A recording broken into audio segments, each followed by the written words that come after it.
Okay, I'll call the meeting to order. Roll call. I guess Commissioner Roney is absent. Commissioner Boggs? Here. You guys are all sitting. Well, we're a little. You're a little long. Mine's correct. I moved over, so Sorry, No. let me turn on my mic. we weren't too distant. Okay, Commissioner Hill. Thank you, Sherry. Here. Let's see, Vice Chair Here. Walker. Here. Oh, I saw Mr. McCready is Not here. He's absent. Okay, and then oh, you're all confusing me. Mine says Aikens. Aikens, yeah, but Roney's usually over here. Okay, Commissioner Aikens. Here. And Museum Representative Lewis. Here. Okay, sorry, it was for the clumsy introduction there, but. 1, 2, 3. So, Commissioner Boggs, would you like to lead us in the Pledge of Allegiance? Right hand on your heart, ready, begin. I pledge allegiance to the flag of the United States of America and to the republic for which it stands, one nation, under God, indivisible, with liberty and justice for all.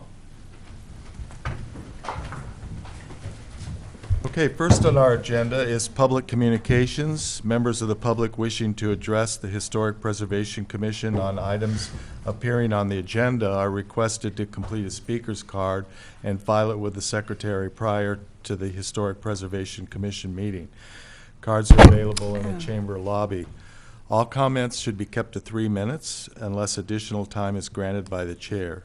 Speakers should state their name and address for the record and must direct their comments to the chair, not the audience or the press. Is the press here? I don't think so.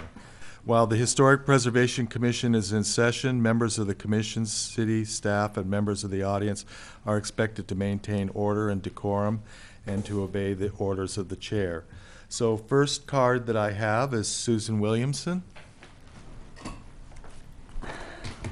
Hi, I'm Susan Williamson. I live at 47 Taramina. And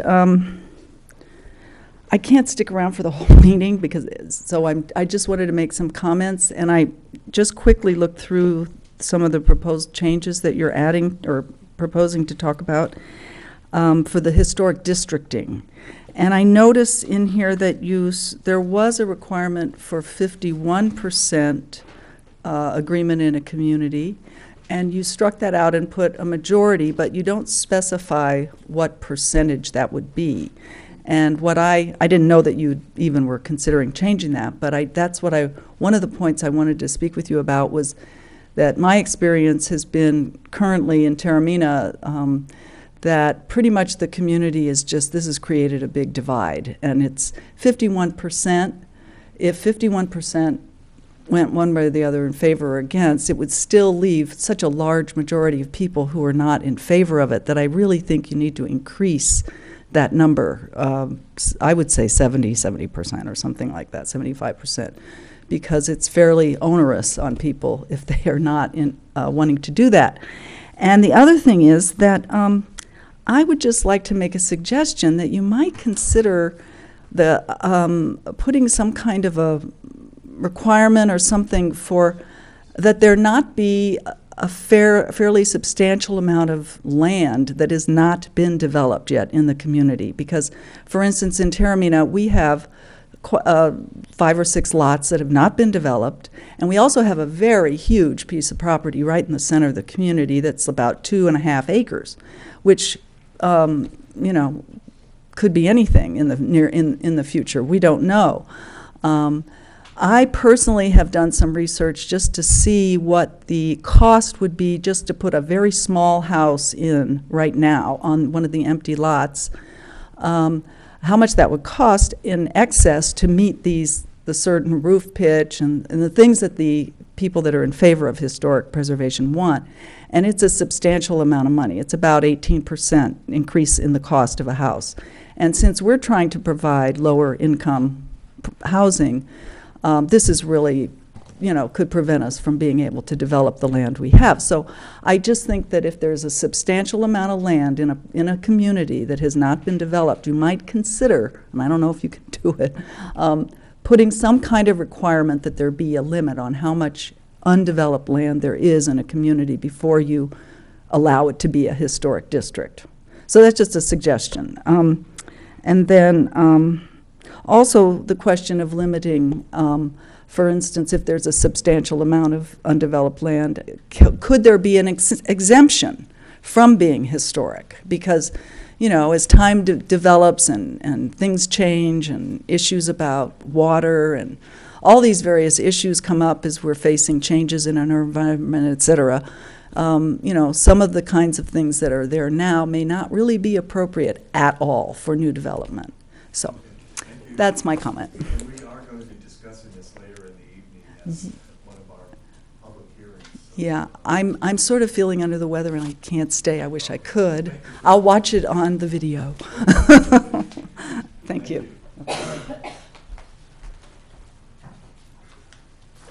Cindy Convery, did you want to speak to just the general issues, or? Yeah, actually, I have Cindy Convery, Ojai. I had two comments. We'll see if they'll fit in my 3-minute allotment. The first one is, and you know, I think we discussed this a little while ago, and I'm here tonight in public comments because I'm hoping we can add it to the agenda. I would like to discuss with the Preservation Committee the possibility of redecorating this room, since the Smith-Hobson House is being looked at for historic preservation. And I'm suggesting this for a couple of reasons. You know, on one hand, I have an opportunity to have Restoration Hardware and Rejuvenation and a couple other companies donate to the project, which is a good, you know, I don't know how long that opportunity will last. But more importantly, Edward Libby's philosophy is that beautiful places help people to behave better and make better decisions. And this room is where a lot of decisions are made. And Craig, you can certainly, you know, express that better than I can, because I think you can quote it by heart, but his philosophy. But, you know, I just think this room, it's a beautiful home. And I think this room could be a beautiful room. And when you have a guy like Steve Crown coming in, making, you know, asking to knock down the Neff Lounge, if he were sitting in a room that represented what the Neff Lounge could be, it might help make a better decision in that direction and other, you know, other historic decisions in the town. I think this room needs to really represent what Ojai can be. If it were possible to get, for instance, Restoration Hardware, which I worked with them before in this capacity, where they donated light fixtures and curtains and things like that, they might feature the room in one of their catalogs, so it's good for the city. But I would, you know, I think it's worth adding it to the agenda so that I could create a proposal and have more details. So just wanted to put that out there. Do I have time to make a second comment? Sure. I wanted to say, you know, I lived at 718 Foothill for over 20 years, which is a Myron Hunt home. Ramin Shamshuri's house, the Libby house, was built, I believe, 2 years before the house I owned, also Myron Hunt. And I wanted to speak on his behalf about the rock wall that he's constructed, the sample. I think it's beautiful. I think it goes perfectly with the landscape. It's exactly what I would do if it were my place. And, you know, I've seen the various incarnations and the process that you've all gone through. And, you know, personally, Ramin is relatively new to Ojai and brings a lot of goodwill, and I think has behaved certainly better than I would have, because I was kind of mean during the rock wall thing, you know, over the years as he's gone through this. So I really give him credit for that. But, you know, I think it's beautiful. And so I just wanted to put my 2 cents. And I think it's only about 4 feet high, so it didn't feel overwhelming like the one across the street on Palomar, which is not at all the sensibility that belongs in that neighborhood. And I would hate to see those 2 walls. I would hate to see any kind of decision based on bad events of other creations in the Arbolata that aren't appropriate. And I know you all know that, but I just wanted to let you know how I feel about it. That's all. All right, thank you very Thanks. much. Is there anyone else from the public who didn't turn in a speaker card that would like to speak at this time? If not, we'll close the public communications. And I would like, if possible, to move our museum representative up into this position now, because he has some other events that he has to go to. So if he could give his museum report, that would be great. Mark? Thank you, Chair Walker. Anyone who has not had a chance to enjoy the Sergio Aragonés, Sergio's cartoon collection, which has been up for a while, but it's going to come down on January 3rd and along with the Birds of the Ojai Valley exhibit, which is in the alcove. So I urge anyone who hasn't seen these to come by and check them out before January 3rd, because that will be that. Also, we have Sergio leads a private, semi-private guided tour of his collection. He's done several. The last is on December 19th. Don, are there any tickets left for that? There are tickets left for that. It's limited to 20 people, and it's a lot of fun, and it's been very popular. So consider that. And this is a tour of Sergio's own collection, not his work, historic work. We had a collector come in recently looking at, they're very interesting and valuable pieces that go back roughly 100 years. So it's worth checking out if you haven't seen it yet. This Sunday, the 13th, we have a town talk, 4:30 to 6. It is on the subject of Ojai's aviation history. Yes, Ojai has an aviation history, particular Henderson Field. Perry Van Houten is going to moderate a panel, including Dick Adams, Larry Beckett, Mark Latker, Dean Vadney, and Drew Ashburn is going to talk about his first flight at age 12. And he's obviously lived to tell the tale. So that's this Sunday at the museum, Town Talk on the 13th, 4:30 to 6. The next exhibit we have opening in January. I think January 16th is the opening day. Will be called Wish You Were Here. It's more or less about what drew people to Ojai over the years and how Ojai encouraged that with things like, for example, tinted postcards, which many people collect, and we'll have a bunch of those and other such objects on display, as well as telling the story of what drew people to Ojai and how that worked out. And we're also in the middle of our annual appeal, so anyone writing end-of-the-year checks to good causes, keep us in mind. We are a 501c3. Thank you. Thank you, Mark. Moving down to consent items, we have one item, the minutes of the October 8th, 2015 regular meeting. Do we have any comments or corrections or additions to that?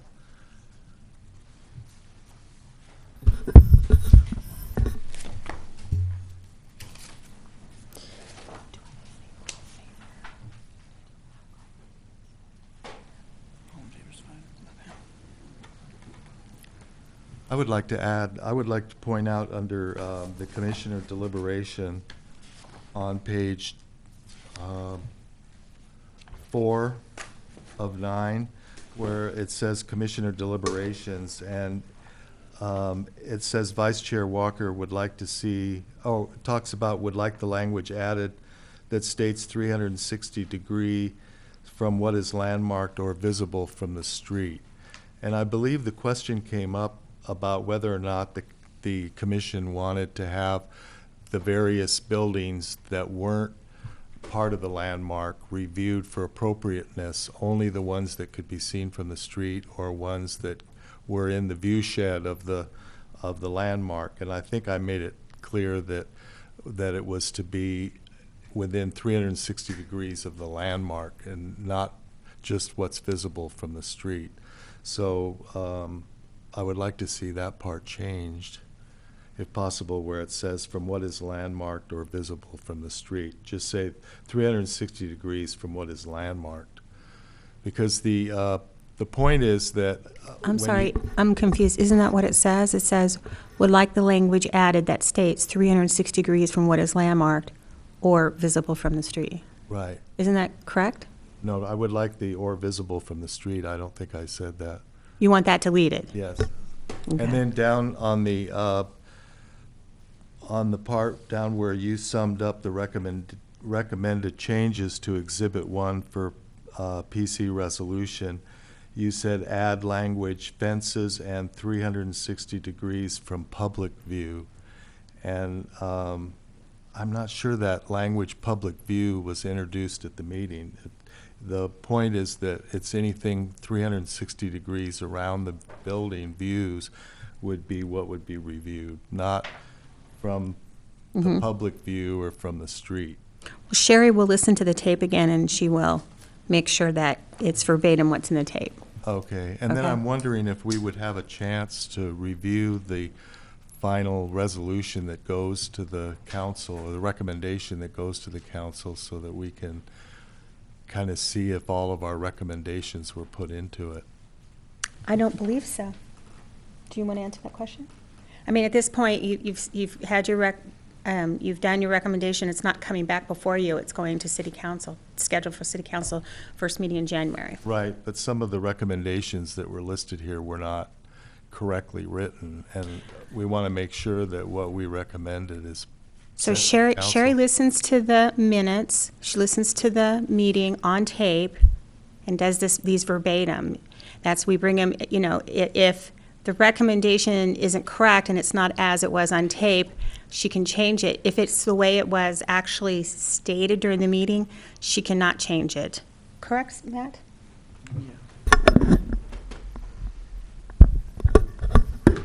That's correct. Your action was acted upon at the last meeting in October. If staff's drafting of that recommendation is incorrect compared to the tape, then that should be fixed before the council. But I caution against a second review of it because having already acted upon it, you don't have the ability to change anything. All it would be able to be done would be to fix Scrivener's errors, fix scribe errors. So my suggestion would be the city council packet will be released a week before the city council meeting at a minimum. Review that. If staff made scrivening errors in that review, then let Ms. Wold know, and she'll have Sherry double check the tape and then run from there. Okay, well, I can go back and review the tape too, and then contact Sherry as well. That sounds good.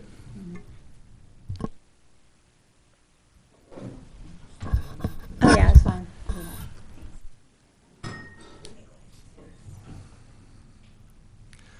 Okay, so since this is kind of a sensitive issue, I would just ask that you not approve them tonight. We make the corrections and bring them back. Okay, Because you're going to want to make sure that they're correct. yes, that's an important point. So I mean, we do that often when it's just a typo or something, but when it's substantive like this, I'd rather you just not take action on them. We turn back around for you and take them the next meeting. Is that Okay. right? Is that okay, Mr. Sutton? That would be reasonable. Okay, Commissioner. I would just, that's kind of a moot point because I won't be able to vote on that because I was absent for this meeting. And seeing that we only have 4 of our 7 members here There tonight, you go. so we couldn't come to at least on this That's right. situation. Thank you for pointing that out. Okay, so we'll move on to our public hearing items. The first item is, oh, I'm sorry, disclosure of site visits and ex parte contacts. Commissioner Akins? I did want to note that I went out to 1,000 Foothill and did take the tour. Mr. Shimshuri, who was the owner of that property, also took me on the tour of the house. So very kind of him and gave me excellent insight to our discussion tonight, I think. Well, I'll say I also, along with Commissioner Walker, did avail myself of a visit to 1,000 Foothill, and along with Mr. Wilson, they were, and Mr. Shimshiri, they were both there, and we had a very nice discussion, covered lots of topics, and spent considerable time over the issue, and that was our visit. And as Commissioner Hill said, I also went with him Yeah. and had a nice conversation about the wall. Mhm.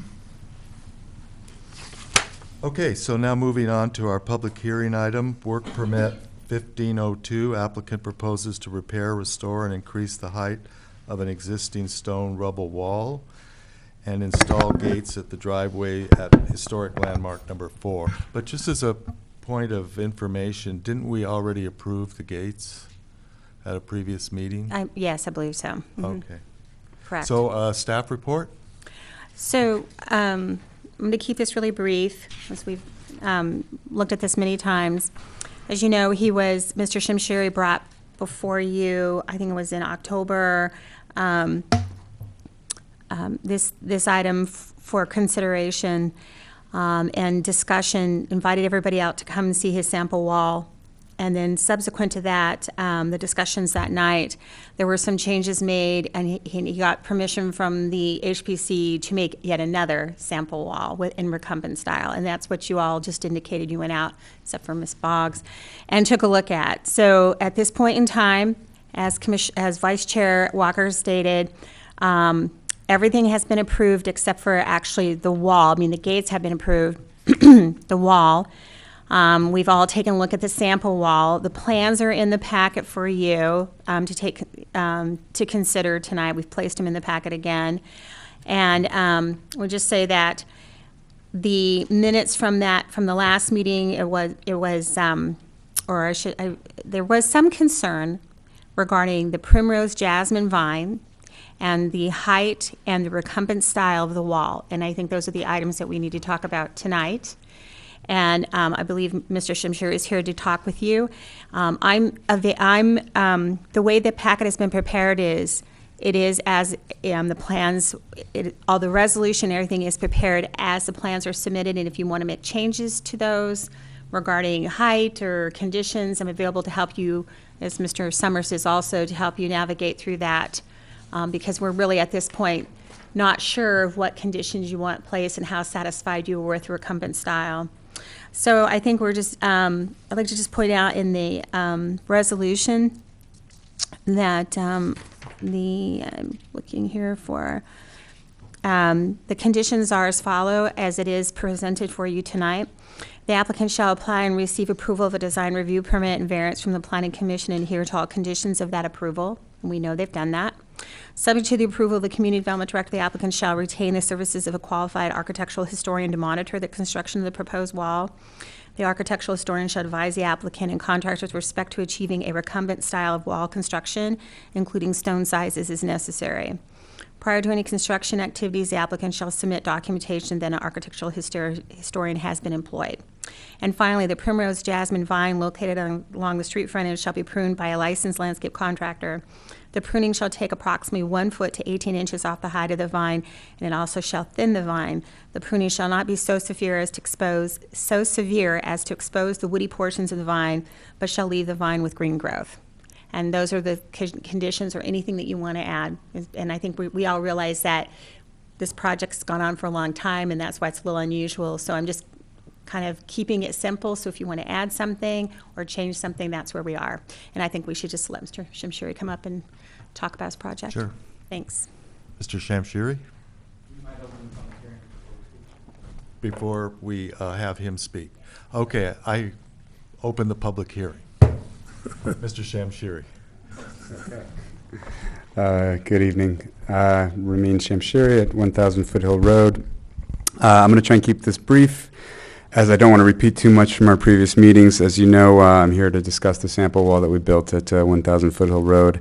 I want to start by thanking you all for coming out to see the wall, and my family and I greatly appreciate all your time and energy.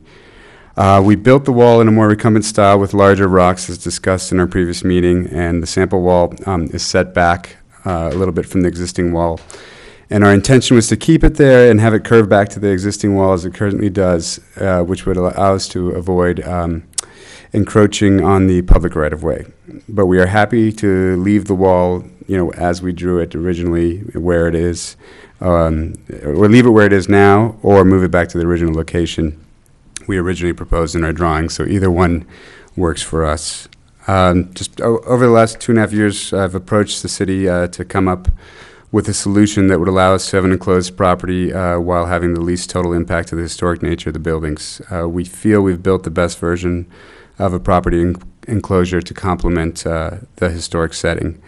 The Mills Act agreement notes that all requests for alterations or changes should be evaluated based on the total impact to the historic quality of the property and the need of the owners to utilize the property as a residence. As I noted before, it feels like we're one of the few residents on Foothill that are trying to abide by the city's protocols, yet we're one of the few that don't have a property line enclosure. And at the last hearing, I submitted a photo survey with our application that showed that there are 33 other properties on Foothill that have property line enclosure ranging from 3 feet to 6 feet tall. But few have the shallow setback that we have at our house. Our intention here is to simply ask that you support us in making the property as safe as possible given the present day conditions on Foothill, while at the same time maintaining the integrity of the existing architecture and landscape. So thank you again for your consideration and cooperation. And Chris Wilson is here as well. And I'm sure you all know Chris, but he's been working on the house for over 20 years now, I think. And so he built the sample wall, and so if we have any questions about that as well. Did you want to add anything? Or? Just we'd like to have direction so we could proceed and, you know, enclose the property so that he feels that his children are safe, and doesn't seem unreasonable that he should be able to. I think the wall is in keeping with the historic nature of the property. The vine hasn't been pruned yet because we don't want to open it up until we know we can start building the wall. And most of the wall is going to be in the vines anyway. It really, you know, I don't think it's going to be hugely different from what you see as you drive by now, you know, with all the landscaping. Most of the wall's hidden. It's really only at the 1,000 Foothill driveway entrance that you see it, and then, you know, a little bit where there are the 2 old pathways up to the front and back door that you see the wall at all. Do we have any questions of the applicant? All right, thank you. Is that done? Thanks. Okay. Okay, well, I'll open it up to the commissioners for any comments or whatever. Rose? Oh, I'm sorry. There's no other comment cards, but is there anyone else from the public that would like to speak on this? Okay, then I'll close the public hearing and open it up to the commissioners. Well, I wanted to comment that, to my knowledge, in the history of Ojai, there's never been a child hit by a car on Foothill, a dog or a cat, maybe a skunk. But when you have a landmark property, it doesn't compare to the other properties. I think every property owner should be able to do whatever they want with their property. However, if it is a landmark property, they should make the effort to preserve the historical significance of the property. If it's a Mills Act property, then the agreement should be honored, which I think it has been. Okay. Commissioner Hill? Yes. I would like to point out something that I pointed out to Mr. Wilson and Mr. Shamshiri when we were up for the visit. One of the terms that's been used that I think most people have misunderstood, and that's the term of a recumbent wall. I think the city doesn't understand what it is. I think that the property owners, they heard me and they understand what I was saying when I was out for the visit. But by and large, it's all throughout the verbiage in this report. I don't think the person that wrote the historic survey, historic report understands what a recumbent wall. A recumbent wall, to define it for everybody, what has happened with the term, with all involved, they look upon a recumbent wall as one, it's a stack wall with big stones in it here and there. That's not what a recumbent wall is.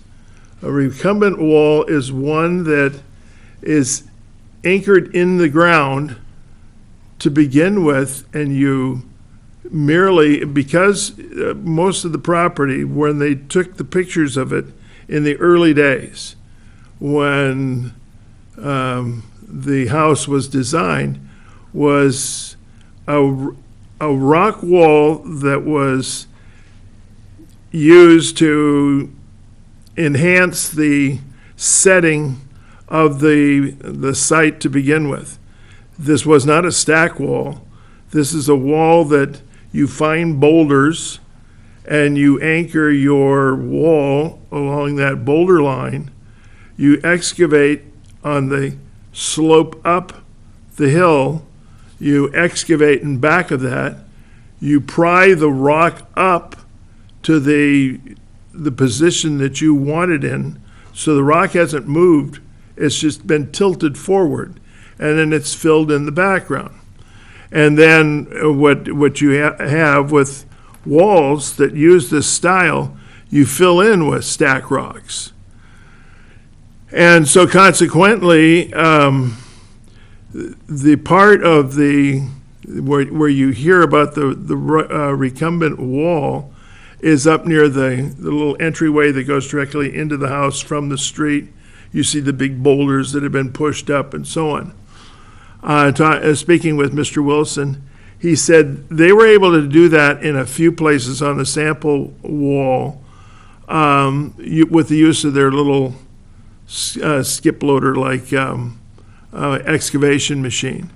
But largely, everybody is working from the premise that this is just a wall that has big stones located at the top or the bottom or wherever, just to give a variety of look to the wall itself. So I think we're doing a disservice to the term recumbent, and we keep coming back to this. I explained it a long time ago, but evidently nobody has paid attention to that description. As far as the wall, that's just a definition I wanted to clear up, because I think that we're in error as far as what we've written and what has been proposed. That being said, as far as my opinion about the wall itself has merit. We discussed a lot of options and so on with the entry at the gate. We discussed the height. We discussed the parties, the applicants were agreeable to change some things, and they said we can dress up this and we can make this look a little bit better, and so they're willing to work with the person. But I'm worried about the person that's going to supervise this, because it does say, where is it? It says, subject to the approval of the Community Development Director, the applicant shall retain the services of a qualified architectural historian to monitor the construction of the proposed wall. The architectural historian shall advise the applicant and contractors with respect to achieving a recumbent style of wall construction, including stone sizes as necessary. And I don't know if the person knows what they're talking about at this point, the one that's currently hired. That's my fear. Commissioner Aiken. Thank you. As I said, I went out and I toured the property with Mr. Shimshuri. I had previously looked at the rock wall from only the street side, and looking down the side from going up the driveway there on the north side. It was helpful, eye-opening to me to be able to see it from the family side, to be able to walk the length of the wall, to be able to see the amount of land that actually seems to level to the top of the existing wall, thereby offering no preventative measure to traffic going from the yard to the street. because I had not seen the home before. Mr. Shimshuri, and everybody that knows me, if I get an invitation to go into a historic home, like Cindy knows, thank you very much. I'm going to take that, and so he was kind enough to take of his time and take me through the house. And so I not only got to see from the street, from the grass part, but also from inside the house what the viewpoint is looking out towards the street. And then we had another telling that took place, and Mr. Shimshuri's younger son was out on the hammock at that time when we were walking around, and I have grandsons that are in the 3 to 8 year old range. I can tell you that if my grandsons were in the same location that your son was enjoying what he was enjoying at that time, and we were close by, that I would be concerned. And my son-in-law would be very concerned. He's the very protective one. So I can understand that. I didn't understand until that time when we were looking at the wall. I always pictured it as being a 5 feet extension on top of the existing wall. And it's not it's an extension to the existing wall that, you know, I can understand wanting to put that extra foot to 2 feet in place as a hindrance to children, a hindrance to visitors who are coming there. And so I understand that. I heard what Rose said. I understand that hasn't happened. We live on a bluff. We raise children that we have a 6-foot chain link fence that's closely monitored. We raise children in our house and all of their friends. They never went out of that gate. But I can tell you, we watch our 2 3-year-old twins like a hawk to make sure that they don't go out that gate. So just because it hasn't happened before doesn't mean that it won't happen again. I appreciated the efforts. I know in our last discussion we were talking about walls. We were talking about the composition of the walls. We were talking about the earlier wall being kind of a standard small rock wall. In talking that, the applicant volunteered to come up with a different wall, which had the different size of rock in there. We looked at that. Recumbent or not recumbent, we did talk about a new wall that would incorporate the different sizes of rock as opposed to the standard type rock. And so I think he met that. The other discussion that came about was in the northern entrance. The first time I came to drive there to see the first wall that Mr. Shimshuri put in place, I was going up Foothill. I've been up and down Foothill quite a few times.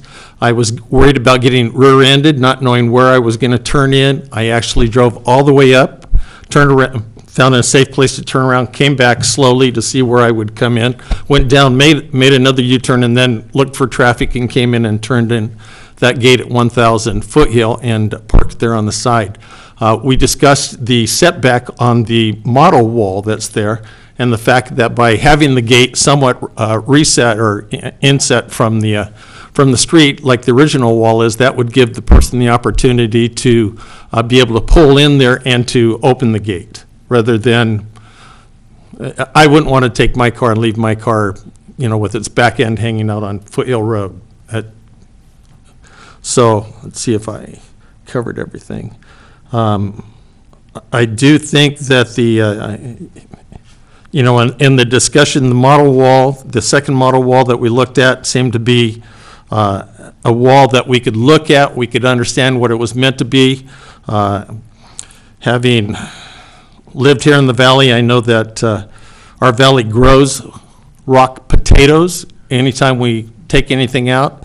I asked Mr. Shimshuri if the original wall was just there because they had leveled that property and that was a nice place to throw the walls or throw the rocks. That's kind of what it looked like to me in its current state.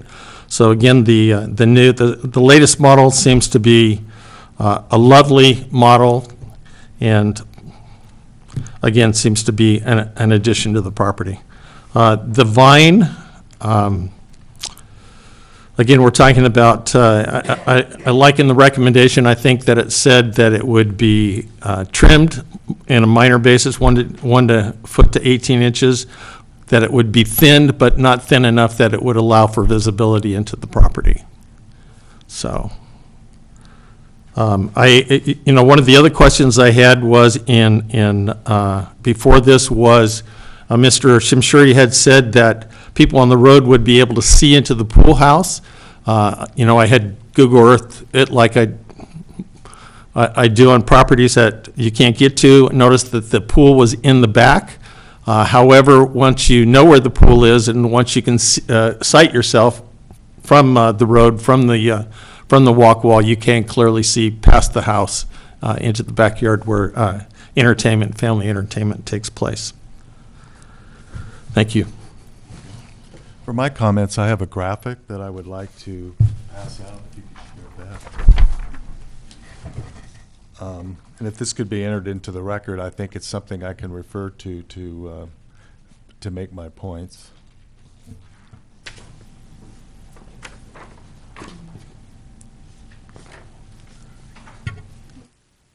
To begin with, I'd like to just let the public know that this is a landmarked home.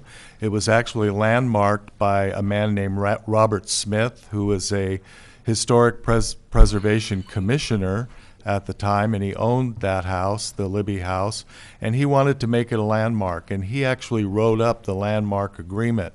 So what the landmark agreement is his wishes for what he wanted the house, what he wanted to be preserved, and what features he wanted to call out.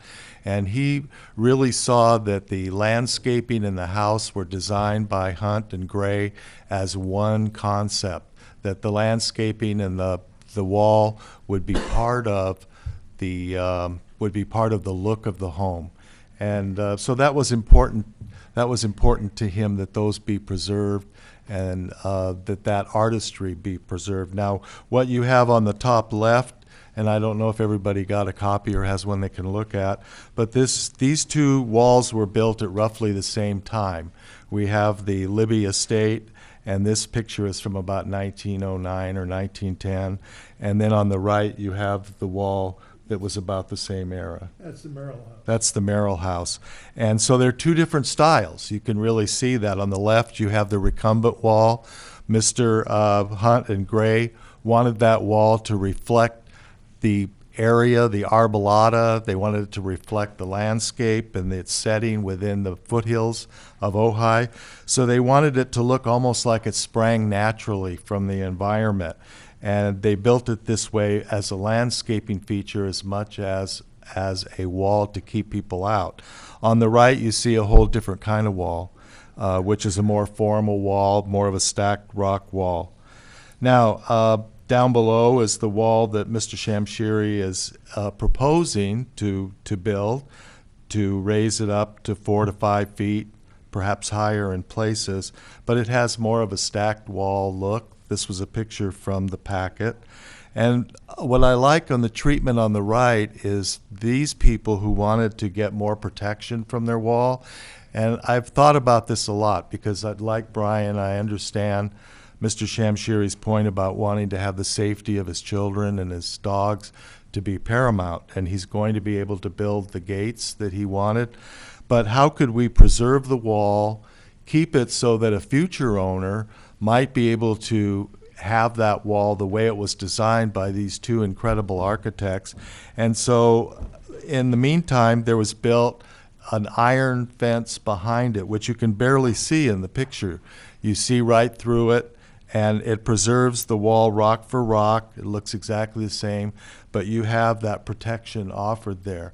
Of course, as a purist, I would rather not have a fence back there at all, but I think it's a nice treatment and it satisfies the requirement of being able to have something that keeps your children contained and your dogs contained, rather than change the look of the wall. I think the wall as designed above, with the owner who had it landmarked, that was his request, that the rubble walls be preserved and that the landscaping not be changed. So I think that's one of the things we have to look for, because when you landmark your home, you really are kind of giving something to the community, and you are taking a little less flexibility in your own use of the house, but you have that knowledge that these things that you respect and admire will be carried forward in the years ahead, and that some owner 20, 30, 100 years into the future won't just change that feature that you felt was an integral part of the property.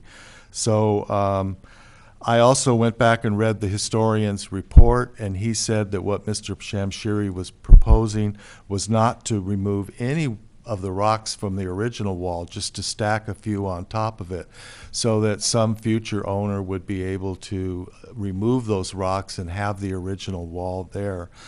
I would like to see if it goes that direction. I don't know what motion will be presented here tonight, but I would be open to something that provides a treatment like this wall just down the street from Mr. Shamshiri's property that preserves the wall but provides that safety. Or if that's not satisfactory, to just maybe add 1 foot to make it a maximum of 4 feet, but to keep all the rocks in place that are there now. And this isn't a deteriorated wall. I know it kind of looks like that. But when it was a recumbent wall, and when it was landmarked by Mr. Smith, he said the landscaping and the house is pretty intact. He mentioned a few things that had been changed over the years, but he said the landscaping and the recumbent walls were pretty much intact. And we're not just here to make things tough for the owner of a historic home, because Mr. Shamshiri has come before us with 3 or 4 projects over the last few years, and we've approved every single one of them without any problem at all. So ordinarily, if it fits within the historic context, if it's not a feature that's specifically called out in the landmark agreement, then we're very open to having that be updated. We do realize it's a place where people live. So I would just like to see something more along the lines of this, where a future owner could just remove those iron fence behind it and have the recumbent wall the way it was designed by 2 of the most famous architects in American history. So that's my feeling about it. So I'll entertain a motion.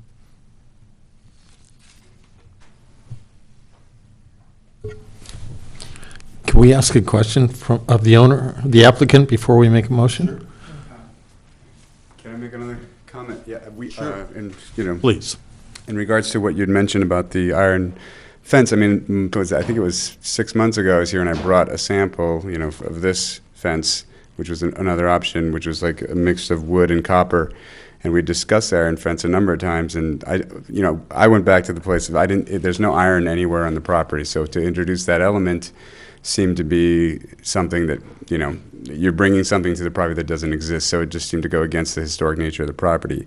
We did have this option, and I thought everyone at that time agreed sticking with the rocks was more in keeping with the property. I'm happy to do this. Again, I don't think it's the best choice aesthetically, but if that's the direction we want to go, I'm happy to do it. I think the cons on this one, as far as pulling them out, if you're putting a fence in, you do have to pour like some concrete foundations every, so often, and they're a lot more difficult to pull out down the road for someone to take out, as opposed to taking rocks off the But wall. aren't those iron fence down the street, they're all behind the rock wall, Yeah, right? they're behind it, but it's So it not. would be possible, right, for a owner down the line who wanted to just have the recumbent wall as designed by Hunt and Gray, could pull those fences out and have that fence. Yeah, it just would. I think what I'm trying to say is it's more work than simply taking the rocks off. Yeah.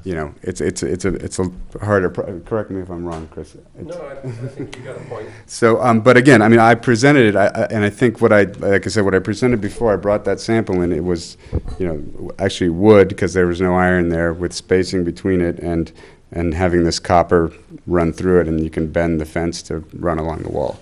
But I think what I liked about this one is that as you drive by, you can't really even see the fence there. Your Right. eye is caught by the wall, and the wall is preserved, but the fence, and again, I would prefer not to have that, but that's a compromise I would be willing to. The other thing that it does, I mean, if you do something out of iron, the natural progression of what you're going to end up with on the gates is to you're not going to have, like, I was doing the rocks, so you can do those wood gates that the house currently has. All the the doors are those green painted wood gates with the cutouts. And sorry, I was going to do the same thing for the driveway gates. If you do something iron, it's an awkward transition to then go into like, you know, a rock podium and then the wood gate. You'd probably just have to do an iron gate as well, which I'm fine with if that's what is going to get approved. I think I would just like to move forward with something today and just have it, or say yay or nay, and we can all move on. You know, if you guys can vote on something, I would appreciate it. So. Well, I don't want to second guess the rest of the commission if they want to introduce a motion. Can I ask a question? Yeah. Okay, again, that was one of the options that you talked about. The other option was to take the existing wall and to Vice Chair Walker, known Craig too long, was to take the existing wall and increase it in height by a foot. I know in the discussion it talks about increasing the wall by 12 inches to 18 inches. Was your thought in putting the wall in place, was it to use the existing wall and increase it by that 12 to 18 inches, or to rebuild the wall? I can't remember. It was to use the existing wall and increase it by, I mean, we're saying 12 to 18 inches, assuming that it's 3 feet in some places. So I think the finish height, what we've discussed the entire time, is between 4 and 5 feet. I was, you know, trying to keep it high enough that it's a deterrent, yet low enough that it doesn't block any sight lines from the street, you know. And again, the 4 to 5 feet is from the base of the outward wall that exists now. Right. Okay. And I would say as a second choice, I would be willing to, if the current wall, the existing historic wall, were photographed so that we know exactly the rocks that are there now, and then increase to no higher than 4 feet, because it's a recumbent wall. It was meant to be low slung. That would be something I would be open to. But if it got up to be 4.5 or 5 feet, then it becomes more of, it changes the whole nature of the wall. So yeah, I mean, I think what we built, the idea was that it would undulate. What we built was to have, like, you know, at the highest point have it be 5, and at the lowest point it'd be 4. So again, it's trying, you know, it's serving a purpose. You know, I don't want it to be a detriment from someone just hopping over it, but, you know.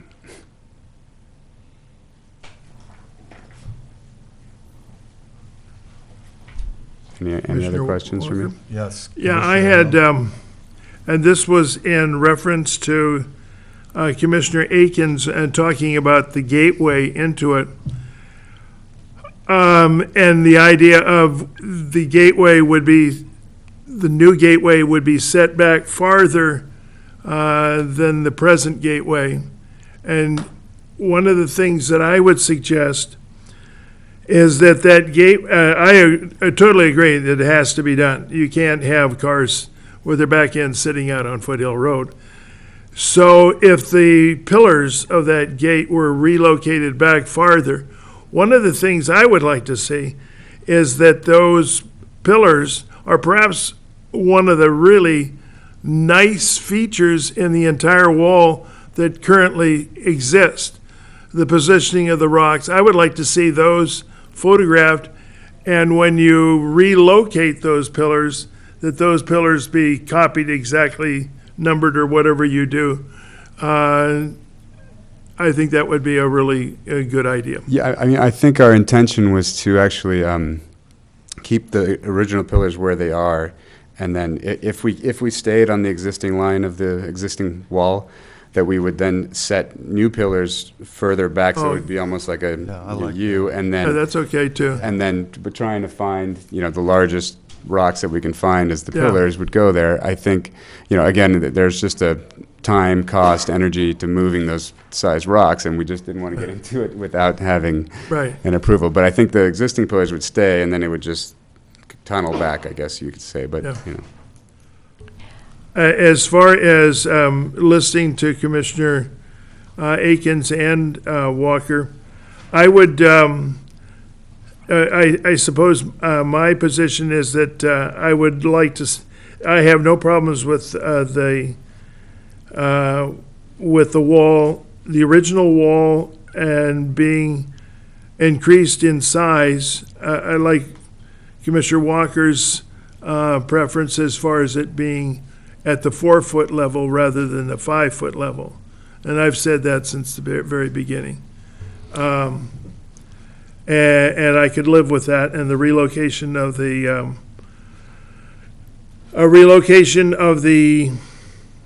gate.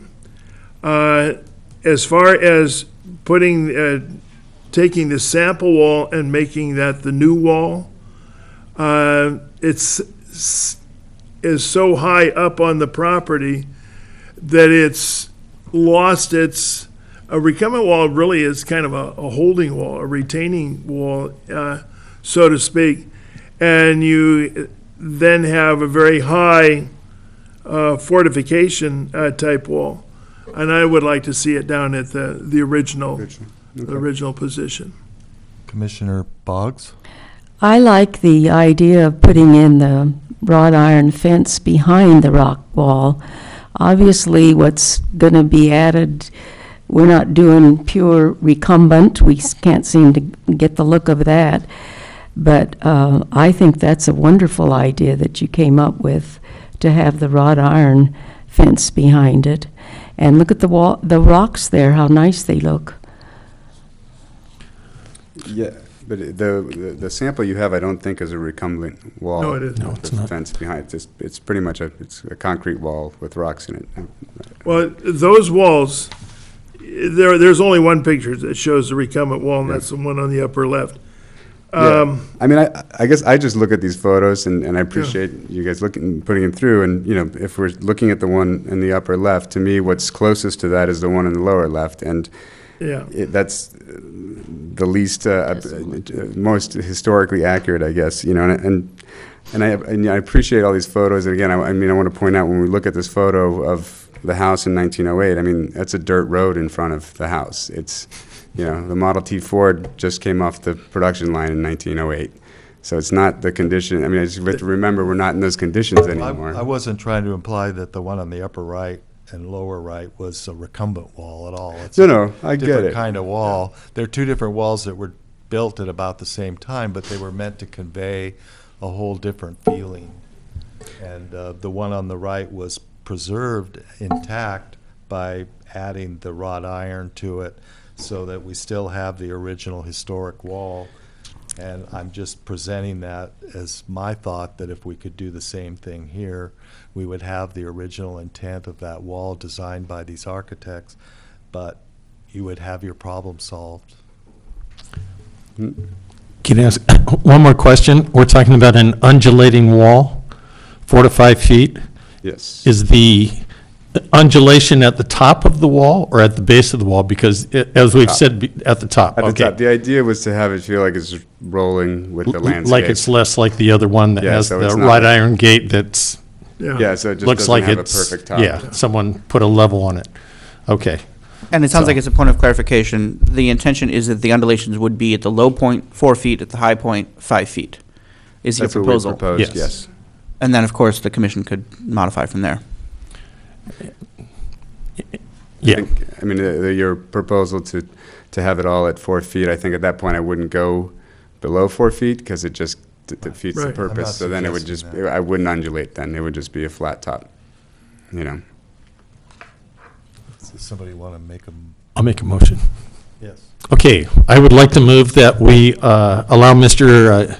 Shimshiri to move ahead with the wall using the existent rubble or recumbent or It's the existing wall, whatever its technical term is, that we allow Mr. Shimshiri to use the suggestion that is in here, that it go 12 to 18 inches. That would give us 4 to 4.5 feet.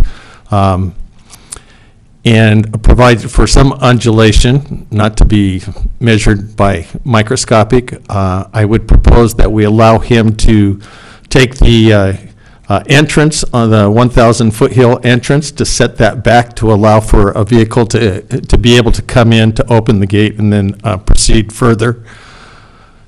And what else do we need? would you still put in at that entryway, would the gate be that wooden gate that would match the other gates? I mean, if we're sticking with the rock walls, yes, yeah, that's the intention. Okay, so that the gates then be, I believe was already approved in a previous meeting, that the gates be the wood that we described that is similar to the house. I have the drawings of the gates Yeah. here that we had originally done. Anything else I need That he leave to- the pillars, the historic pillars in place where they are, but the moving back of the gates, he would mimic them. But That's what he was saying he'd do. So Okay. you should put that in your motion, that Yeah, I when wasn't, you're- I wasn't sure where we ended up on that point, Yeah. but I think that's what Ramin would Are we- like, is Yeah. to leave is it thought to leave the existing pillars as they are, Terry, and then to move the gate back? Yes, Okay, and then so we'll just, then we would do that. So that's a proposal I would like to make. this is kind of the, Would you be plan willing shot. to have it limited to 4 feet? I just worry if we limit it to 4 feet, that we lose the natural undulation that comes with the wall. And so that's why, rather than go to 5 feet, I compromised at 4.5. Because again, if we do it to 4 feet, a 4 feet level going all the way across, to me, it loses the natural nature that it had in the top left-hand corner. And would, as the historian's report says, all the existing rocks would be left in place? And That's my understanding that, photographs so that anybody in the future that wanted to take it back could just remove the new rocks and they would have the original wall? that is my understanding that everybody was in agreement to. There are a couple places where the wall has sort of collapsed. So I think those are fairly obvious that we would, Restack the back rocks. up onto his property, that sort of spilled out into the city's property, it seems like. That's only, I think only maybe one place that it's like that.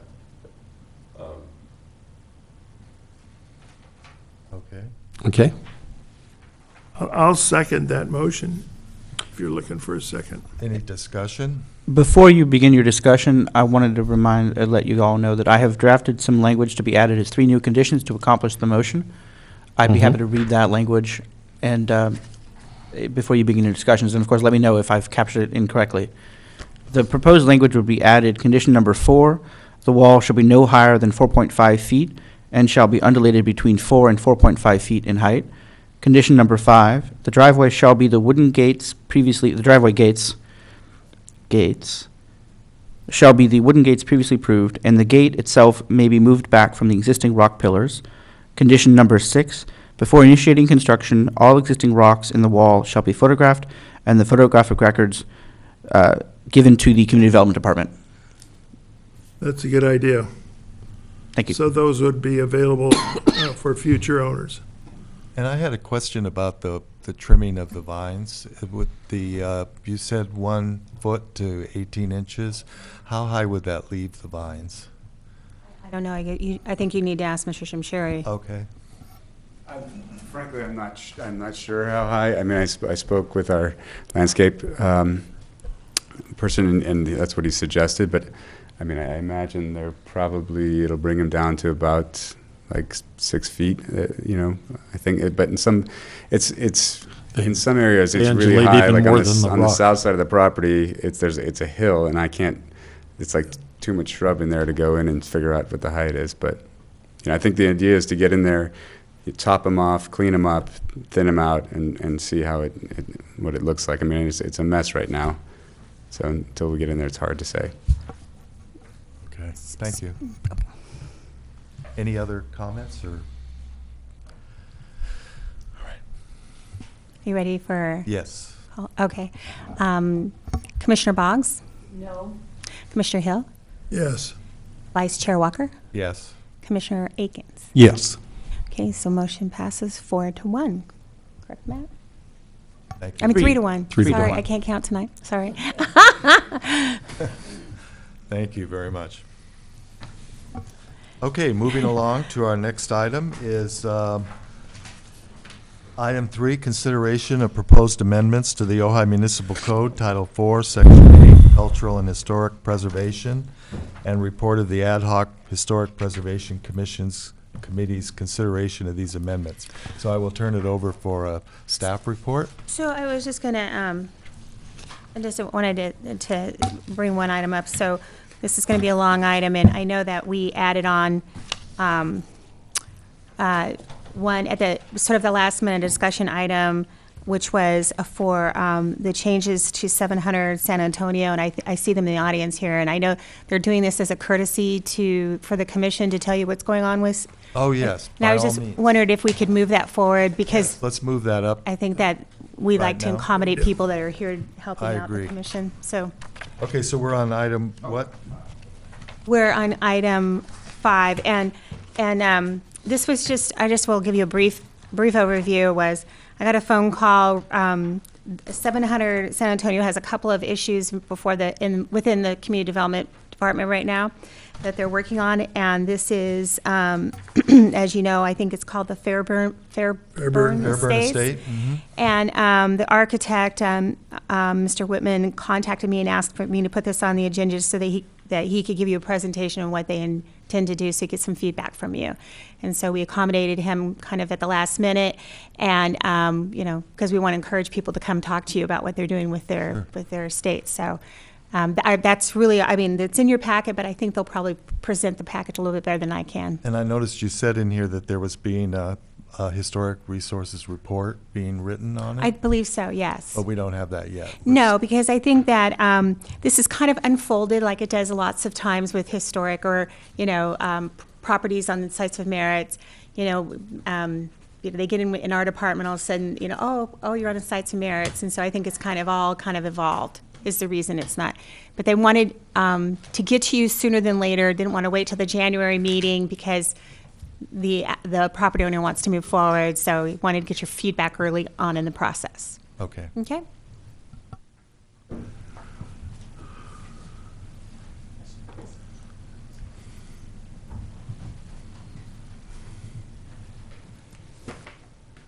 Good evening, members of the commission. It's good to be here, members of the staff. Your name, please? Mark Whitman, architect, representing Kevin Bagley and Manny Alameda, who are the recent owners of the Fairburn Estate. They just purchased it just recently. In May. May.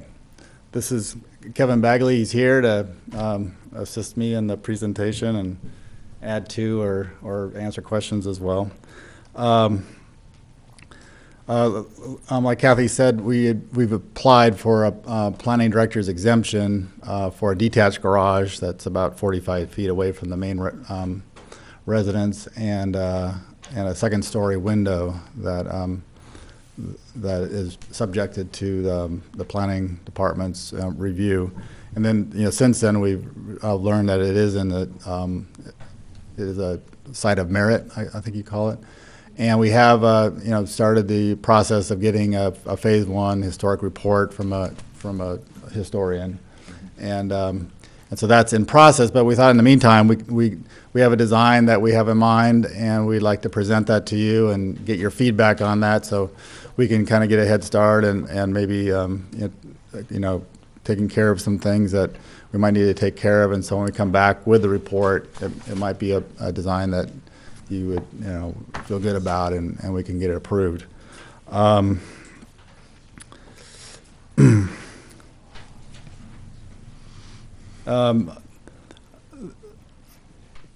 I was good friends with the Wilsons, the previous owners, and so was Terry, and so there is some history that we know about the house, and we have some old renderings that are the original architectural drawings from the house that showed the original house, which was actually, quite much smaller than the house that was built now, which is in place now. I don't know if the Wilsons added on the bedrooms or because they had 5 kids, and so it made sense that they did the big bedroom addition, which is over the maid's room. And then I remember the family room, which is now the family room, was a garage 20, 30 years ago, and I think the Wilsons remodeled it into a family room back in the 80s, I believe. And so what we're proposing is we feel is going to enhance the original character of the house. I think some of the additions that were added on to back in the 80s were kind of 80s style, and we think we're doing, we're going to enhance what was the original character, which was kind of a New York style, Adirondack style. The architect was a civil engineer that was employed by the original owner, Mr. Fairburn. And I guess he built like 3 of the same houses all over the country. One in New York and one in Florida, is that correct? Maine, New Jersey, and in Ojai. In Ojai, yes. I think Terry said this was the west.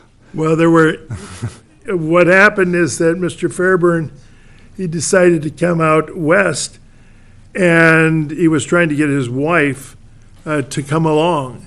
And so, in doing so, he created a house that was a clone of the house that was in Maine, I suppose. And these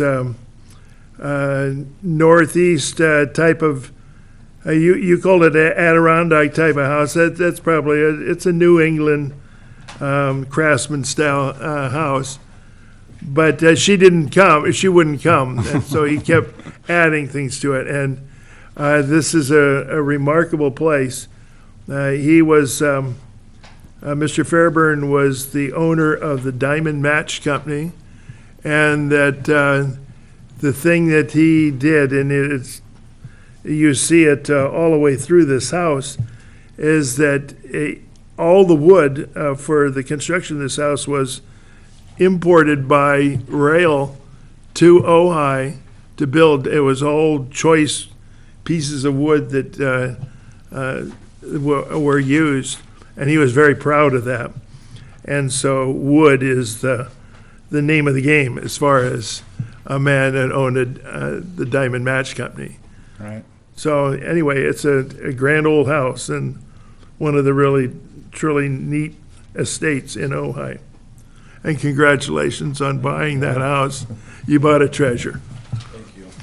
Well, our goal is things have been done to it over the years that were not in keeping with the original architectural style. I'll give you a little bit about my background. I'm a designer and a builder back east in Connecticut. Okay. I have restored many 1700 and 1800s homes in the Northeast. I've also worked with the architect Wayne Garrick, who's the sole architect for all of the preservation at Yale University, restoring the original buildings at Yale that were built in the late 1700s. So I'm a purist at heart. Good. I like to.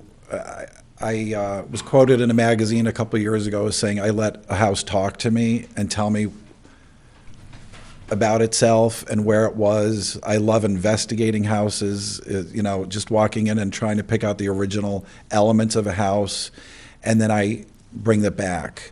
And as Mark was saying, there were 2 additions that were done to the house. One was a second floor addition that was done much after the house was originally built, and then a large family room addition, which there was a 2 or 3 car garage there originally, which was taken down completely, and they did a new slab, and then they built a new family room on that. I have a couple pictures. I only have a couple, I'm sorry. Oh, thank you. And one of them shows the family room addition with those. The original. We only brought 1 copy, I apologize, but then this is a photograph of the front of the house. This is a 2nd-story window that we're proposing changing. Put a balcony on. The balcony, yeah. Yeah. And if you see the arched window, which Mark is handing out now, that was done in the late 80s, early 90s, and those arched fan windows are not in keeping with the architectural style of that house. Scott Wilson was the one that designed that. Correct. Later addition. Correct. One of the sons of John and Ginger Wilson. Yes. And do we know who the architect of the house was? There was no architect. Really no it was an engineer that worked for Mr. Fairburn in his office in New York City. And so it wasn't a noted architect. Engineering-wise, the house is built like a tank. It has poured concrete footings, poured concrete foundation walls with steel I-beam girders that support the house, the perimeter, as well as the cross sections of the house. So the house I'm actually happier that it was built by an engineer and not an architect, because having done a lot of work with Frank Lloyd Wright's and Taliesin West volunteer work, Frank Lloyd Wright designed a great house aesthetically, but you wouldn't want to live in one because he always gave up the aesthetics for the structural sturdiness of a house. So as you can see, as I was saying, the arched fan window that was done in the late 80s, early 90s, we want to take that out because it does not go with the original house. There's one in the front, one in the back. Right. That is a complete addition that was done in the 90s. Then the front door right now, we want to put it to what we believe was back where it was originally, because it's just a little entry vestibule now that's, what, maybe 6 by 8? And from the best we can tell, we want to move it to the right about 6 feet, which is where I feel that it was originally, because that is what, from what I can tell, is an actual entry to the house. I don't know if you remember, Terry, but everyone entered through the back of the house. Right, that was never. Exactly, yeah. Yeah. If you knocked on the front door, nobody would answer it. Yeah, exactly. Can I ask a question? Sure. Have you, I know there's 1925 pictures, they're small 3x5 type pictures. Yes. That existed. I know I believe you were in and talked to David Mason looking for Yes. pictures. Correct. Did they leave the pictures? There are some, but none. This is a slew of pictures. Because they gave them to me, I didn't Xerox them, who Xeroxes? I did a digital scan on them.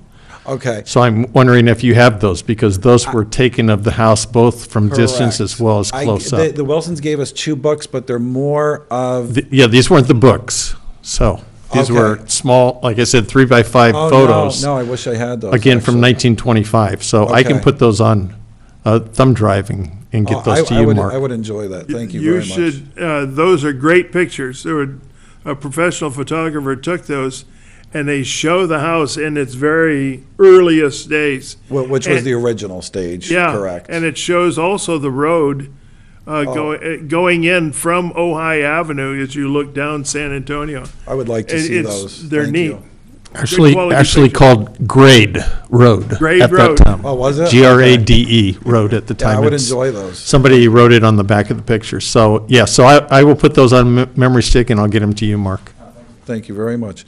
And then we want to add on a screen porch, which is on the back of the house, which is on the rear of the probably 92 addition, which is not the original structure. And as you can see, do they have the picture of that for the screen porch? We have this pack. Yeah, very, very, really beautiful curved brackets, all in keeping with the style of the house for the screen porch that we were proposing for the back. Is that going where the existing patio was, outdoor patio was now? No, there's nothing there. It's behind the family room, which was, Oh, as I okay, said, the okay. 1990-something Yeah, okay. edition. It's on that side of the house. Yeah, so it's the I right think side. if you're the looking at southeast front. corner is where the large outdoor patio is. Yeah, there's a brick patio that's original to the house, which we're keeping, of course. And then there's an infill that's probably maybe, I don't know, 7 feet by 9 feet, that was separated the master wing, the master sleeping quarters from the maid's quarters. And that is, we're proposing just filling that in, just bringing it forward about the 8 feet so that we can utilize that space for the master bedroom area, to have a dressing room, which will do nothing to the aesthetics of the outside. And then the balcony for the second floor is just replacing 2 windows, the exact same width, and having French doors go down to the floor, the same exact style, the same mullion style and everything. And then the balcony railing, all in keeping with the house, made out of wood, et cetera. Just to give a little, and that part is not original to the house either, I want to add. That was done much later also. They added 2 maids' rooms upstairs at a much later point, which Mark possibly thinks were actually for the Wilson children. Well, Terry thinks maybe was Fairburn did that, or What? the addition, the bedroom additions upstairs were done? I don't know. Yeah, because I think do they have the picture of what the house was originally? Yeah, Yeah. the blueprints are there, which. Yeah, so, Which one is that? because it's very, blank wall, and we thought that that would just add a very nice character to the house, and again, not an original part of the house. And that's really it. Everything else, I research, I buy all vintage lighting fixtures, and everything for outside is all gonna be at the same period. The house has all of the old-fashioned 2-button switches, which there's a company in Milwaukee that makes those still. So I'm going to order all of those. So every element, all of the switch plate covers I'm ordering are all hand forged, burnished brass. So I'm very much of a purist, and I don't like to ever, I think that house has a soul like many homes do, and I don't like to strip something from a soul of a house. I like to, I think houses should be happy and should live again. And the Wilsons were lovely people, but unfortunately, the house was let go for over 30 years. And we've got a lot of work in our hands to bring it back and give the house life again. So we would very much appreciate if you would entertain the few minor changes that we're looking to do to the house. So I have a question. Commissioner Boggs? Well, I'm delighted that you're going to enhance that. It sounds like a wonderful plan. I do have one question that probably only I would ask. Are you going to keep the tennis court?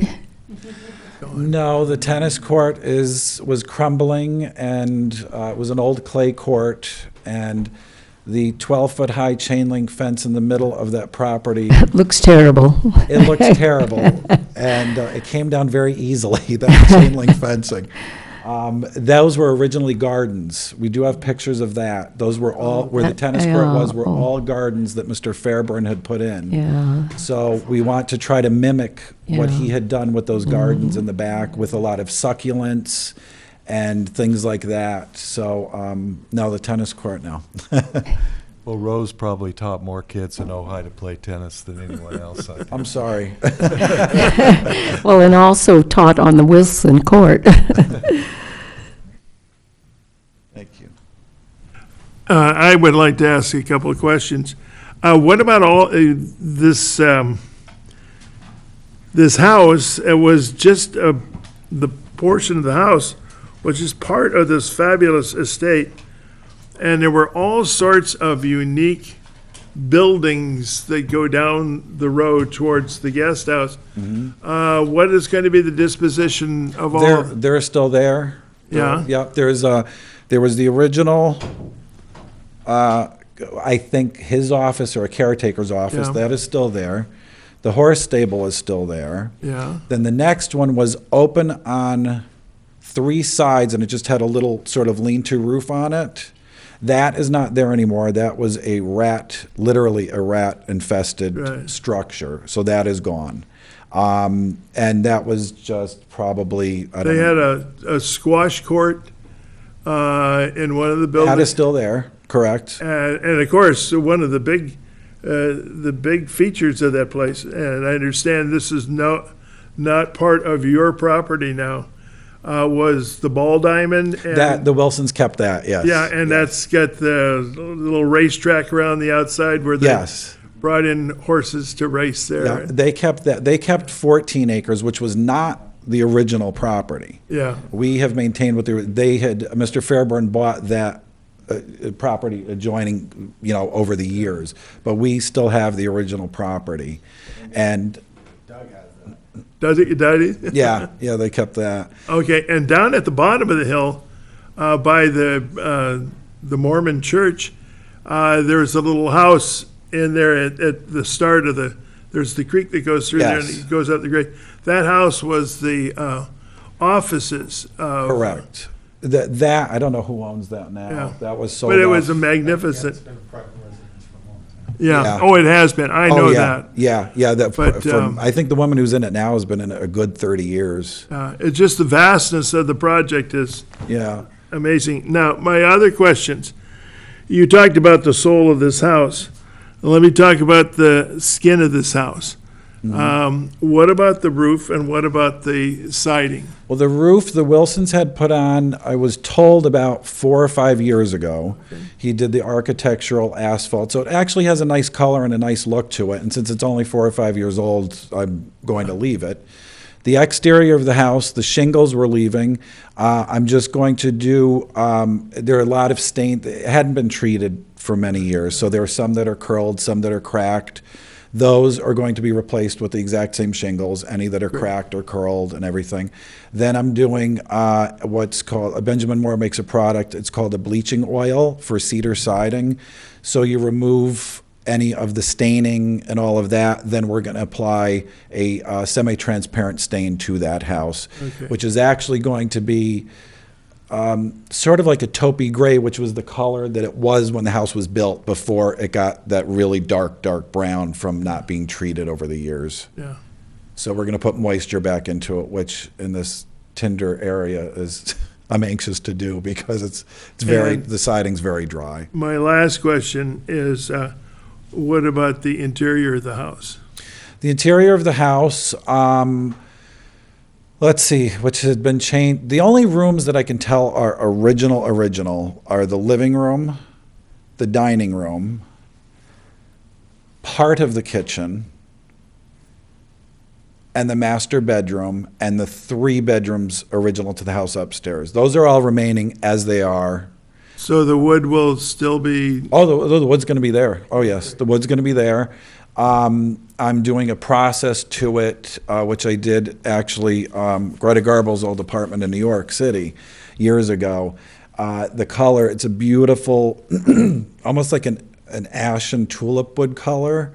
So because it hasn't been treated, again, the interior hasn't been treated over the years, all of the wood turned a very orange color. So it's this yellowy orange because of the old oil-based lacquer that they put on it in the 30s, which you can't use anymore, which is almost a good thing because beautiful wood turned that, not such a pretty orange color. So that's all going to be hand done and brought back more toward its original color. Great. Right. I've spent many days and hours in that house. When we're done, I would love to have everyone up so you can see what we did to it and that it's going to be brought back. And just one interesting thing, again, I'm with the museum, I like to record everything I can when I can. So they gave me access to go out there and to take pictures and videotape. The one thing that I learned that I thought was interesting, because we have the Wilson houses on our historic sites of merit, but on the property before it was split up, and I believe one of the daughters purchased this property, is the house that's to the right of that, when you're looking at it, is actually the oldest of the houses on that property. Really? That I did not know. The long-term caretaker, groundskeeper, who was there to answer some questions and help out, shared that with me. I think Teague stayed in that. Yes, Milton Teague, the congressman, lived in that, that house. Oh, so that's the one the Wilsons kept then. I did not know that. And David Mason tells the story when he was going to come into town, they would call and David would have, I think, white roses arranged there in the house to greet them. So, yeah, I was surprised to find out that was actually the older that's great. house on the property. And one thing I do want to add is I've already met with my cabinet maker. The kitchen, they had modified the kitchen cabinets for different things for years. So my cabinet maker that I use in Los Angeles, he took close-ups of the original doors. So whatever had been modified over the years, I'm having them done exactly as they were. And I actually, with the same original hardware and everything. So like I said, I'm very much of a purist, and I don't like to have a house deviate from what it was meant to be because it takes away from it. Thank you. Well, I would just like to say that I'm not sure if the house rises to the level to be even considered a landmark, but it would be nice to see the historic report when we get it. But, yes. But I definitely think the house is in good hands with you and with Mark. Thank you. I think you're just going to do a great job with it. So. Thank you. Appreciate it. So to conclude with this, then you don't have any recommendations. You're happy with all the things that he's proposing, so we can move forward. I think without seeing the report, it's hard to make any decisions, but I think we're all agreed that what we see we like and we feel it. Excellent. So their next step then is a concept review? No, so what they're doing is really minor, and they're not a landmark property. So under today's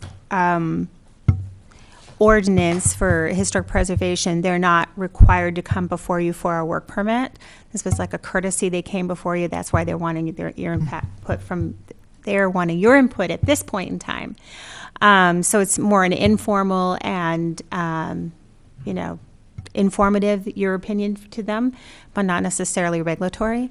So they're asking for a director's exemption. We'll get their phase one. We'll evaluate it to make sure that what they're doing is consistent with their historic report. And since mostly what they're doing is, changing out windows and those kinds of things, we try to keep that at a director's exemption level. All director's exemptions now go up to city council, and if it's determined that either by staff or by city council it's not minor, but that does require a public hearing, then they'll go for a public hearing for a design review permit. It is a single-family home, and so most of the things that they're doing are just kind of maintenance and bringing it back, and like I said, changing out windows. So we try to keep that minor, if at all possible. This one's just a little bit more complex because it's on a sites of merit, and so, and that list did require they do a phase one. That's the category they're under. So if you have any suggestions or recommendations, then I'd appreciate you giving staff and the applicant those suggestions at this point. I think I would just like to see the historic report. Right. And be able to have a chance to look at it and make any comments on it. Well, I think you might want to talk to the applicant or maybe Mark and talk about the time frame, because in the meeting, when do you expect to have your phase one done? Well, unfortunately, the gentleman that we had engaged didn't show up or canceled an appointment Tuesday and didn't show up today. Is that Fisher? Yes, yes. That was, we had a problem with that particular historian as far as coming to meetings. And when we did the Lobel House, which was George Washington Smith House in the Arbolada, there were many, many times that we were waiting to have action on a particular item, and there were certain things that had to be changed in the historic report that Well, I'm didn't glad show I up. went with my gut then today, because when he didn't show up today, I called him and he said, "Oh, I'm just in San Fernando Valley, I'll be there." And I said, you were supposed to meet Tuesday to start preparation. The meeting's at 5 o'clock today. How are you gonna get that? I said, you know what, thank you anyway. And I cut him loose because I just had a gut feeling that, well, like I was telling Mark, if you're not respectful for someone else's time, and at least have the courtesy to phone them when you are over an hour late for an appointment, and then to find out that he hadn't even left Los Angeles. Yeah. So anyway, there was someone else that had actually conducted the work. We're talking to Mitch and Judy Traim. Yeah. So, timely report, yeah. So the reason I bring it up is because our next meeting in January for the Historic Preservation Commission would be, I believe it's always the second Thursday of every month. And so is that within the time frame? And we're getting into the holidays, but if you could have that phase one available, then we'll schedule you for the next meeting again so that they can read it. And then but is that going to delay your director's exemption too much at this point to bring another visit here? Problem I'm having, to be honest, is I've already lost one subcontractor, and I'm at the risk of losing two more. And I mean, if as long as we would be able to get going on things like the electrical, the plumbing, because it's all from 1929. Yeah. And I want to make the house safe. I don't feel that it is right now. So if I can get going on the electrical, the plumbing, and just to keep, my subs busy so that I don't lose them, and I'm not losing time as far as completing the house, that would be an enormous help to me. Mark, can you give us kind of a detailed plan about what incrementally you want to do, and then we'll work together? Okay. I know it sounds like you're doing a lot, and I know that there was one consideration or one request to completely gut the house of all plumbing, right, at some point? Oh, yeah. Yeah. All the plumbing, it's old lead, it's eaten through, it's leaking. Yeah. So we're fine, we can work that through, and then just come in and see us at the department. But, so not to belabor the point, but it seems to me like he's in agreement that, he'll do the phase one, we'll get it in and we'll agendize this for the next meeting in January. You'll have a chance to look at that and give him any more feedback on the aesthetic That'd be issues. great. And you're fine with that? So I think that would Okay. benefit you too, if you or some future owner might want to landmark it or get Mills Act exactly. coverage, then it would be nice to have this Well- historic report going into it, but I think that just from past experience with the commission and landmarking, it is really important that, because you are so meticulous about making things seem timely, that you do document what is really truly original and what truly is faux. yes. Because we just did this the Aliso Adobe, and we all thought something was old, and it turned out that somebody who's been here a long time knew it wasn't. So, that's kind of how we kind of get tripped up sometimes. Sometimes the is so close to old that we think it actually is. And so that's one of the things you need to make sure that you're documenting. Yes. And with that, I think we can conclude Great. this item then. all right, thank you very much. Thank you very much. Appreciate it. All right. Can you get a business card? I don't have one right now, but, you have one? Okay.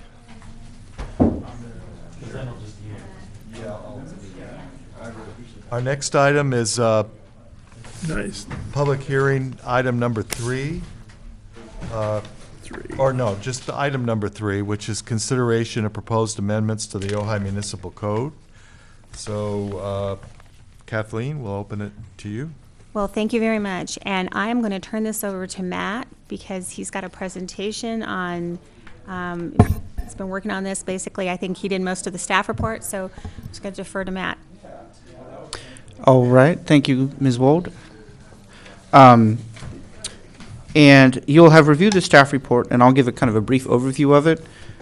What I wanted to put in the staff report was a overview of the broad goals with this discussion that the ad hoc committee had been having on proposed changes in the ordinance, and the broad reasons why we're moving forward with these recommendations, and then also a section-by-section discussion of what the goals of each section's changes are to accomplish. So I won't restate the entire staff report, but I will give a kind of a broad overview. And of course, our goal tonight is to have a discussion of this. I do not expect it, particularly with several members of the commission absent, I do not expect that tonight you'll vote to pass this to City Council. I think tonight is discussion, talk about where we are, talk about where we need to be, give direction to me and Ms. Wold on some changes to make to bring back to your next meeting, and then hopefully we'll have the whole commission and we can look at it and you guys can make a recommendation to the City Council. So with that, the broad goals of this set of amendments are to remove a couple of provisions, one in particular that I do not think is enforceable, which is the provision we've talked about before, the 1-year requirement to do nothing after you apply for a year to do work on a landmark property. We've advised that's not enforceable. We haven't enforced it, of course, and so my recommendation is to delete that out of the ordinance, removing that potential hook that some applicant could use. 2 is to streamline the order of decisions so that we clarify clearly that if a project is subject to a work permit and a planning commission approved permit, say a design review permit or a variance or something, then it would go to the HPC first for discussion and review and approval of the work permit and discussion of the historic aspects of the water project. Then it would go to the planning commission for discussion by them of the full aspects of the project, the historic, the non-historic, the broader land use questions, the broader goal questions.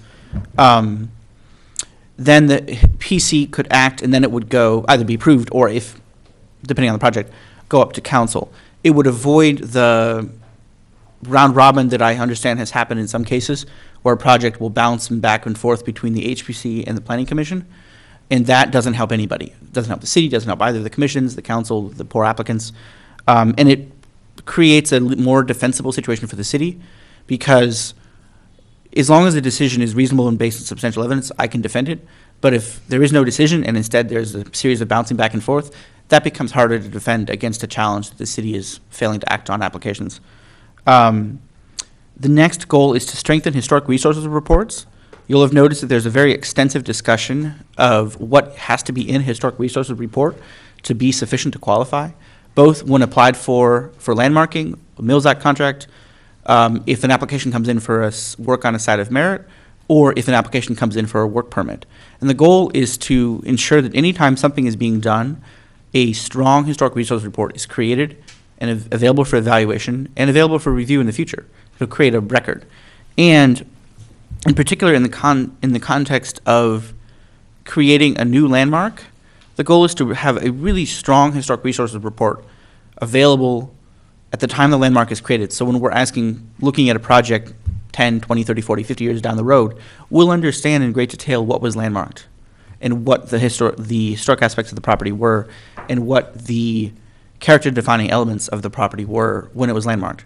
Recognizing, of course, we have some landmarks that have historic resource reports that explain why it was landmarked, but maybe don't have as much detail. So when those properties come in for a work permit application, we'll require that more detailed resources report. So we'll, again, build the record of our understanding and document that understanding. The next goal is to clarify some of the definitions, to remove some ambiguity, and to make it clear what is and is not subject to the ordinance, what is and is not subject to each level of review.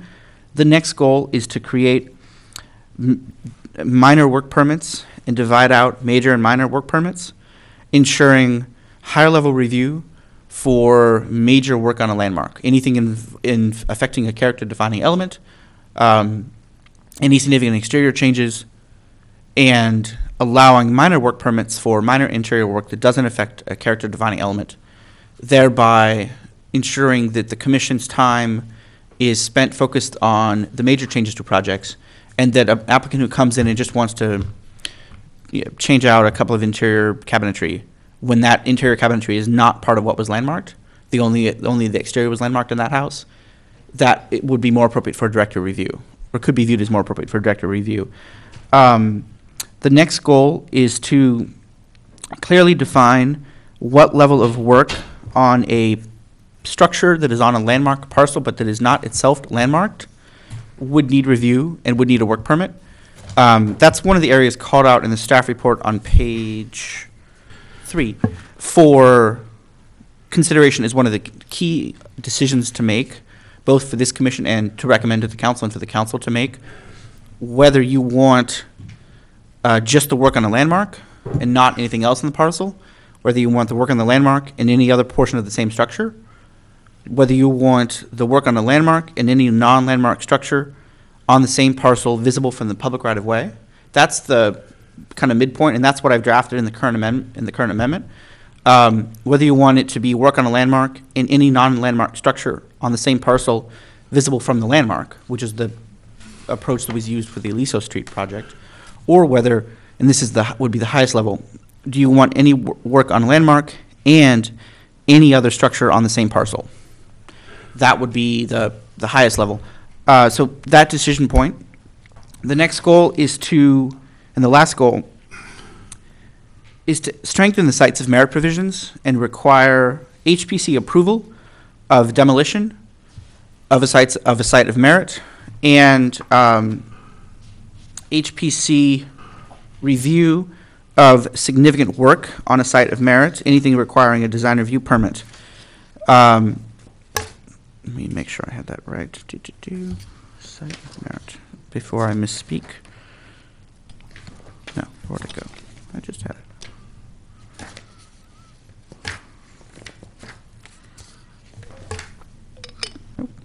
Oh, I lost it. And that, again, is one of the key decision points for the council because it picks up, and not just the council, but the commission as well. Here it is. It picks up properties that would not have been landmarked, but are just designated as sites of merit. Applying this to them would require a careful consideration to due process. If they weren't given a notice and an opportunity at the time that the designation was applied to them, we may need to look at providing that opportunity before applying these amendments, if approved, to them. Are you looking at a particular page within our packet? 10, sorry, yes. This is the section. 10 of? 18. 10 of 18, on attachment A. Section 4, 8, 13, sites of merit. And this is the other a kind of key decision point I wanted to call out, that if the drafting is done to require HPC approval of either a demolition permit or a design review permit, that triggers the due process requirements that we have to think about carefully on any particular application. If it's instead drafted to require not approval, but review and consideration, but not a hard decision point by the HPC, then because your decision you wouldn't have veto power over their application, we wouldn't have to worry about the due process concerns, because the final decision maker would be someone else, the planning commission, the city council, or the community development director, depending on the permit application. That is another one to keep in mind. Do we have veto power, or do we have recommendation power? That is the exact question. At the moment, you have no power on a site of merit that is being proposed for modification. For a site of merit that is being proposed for demolition, you have to be kept informed of it, if I remember right, and review it initially. But nope, scratch that. Even for demolition right now, you have no power, period.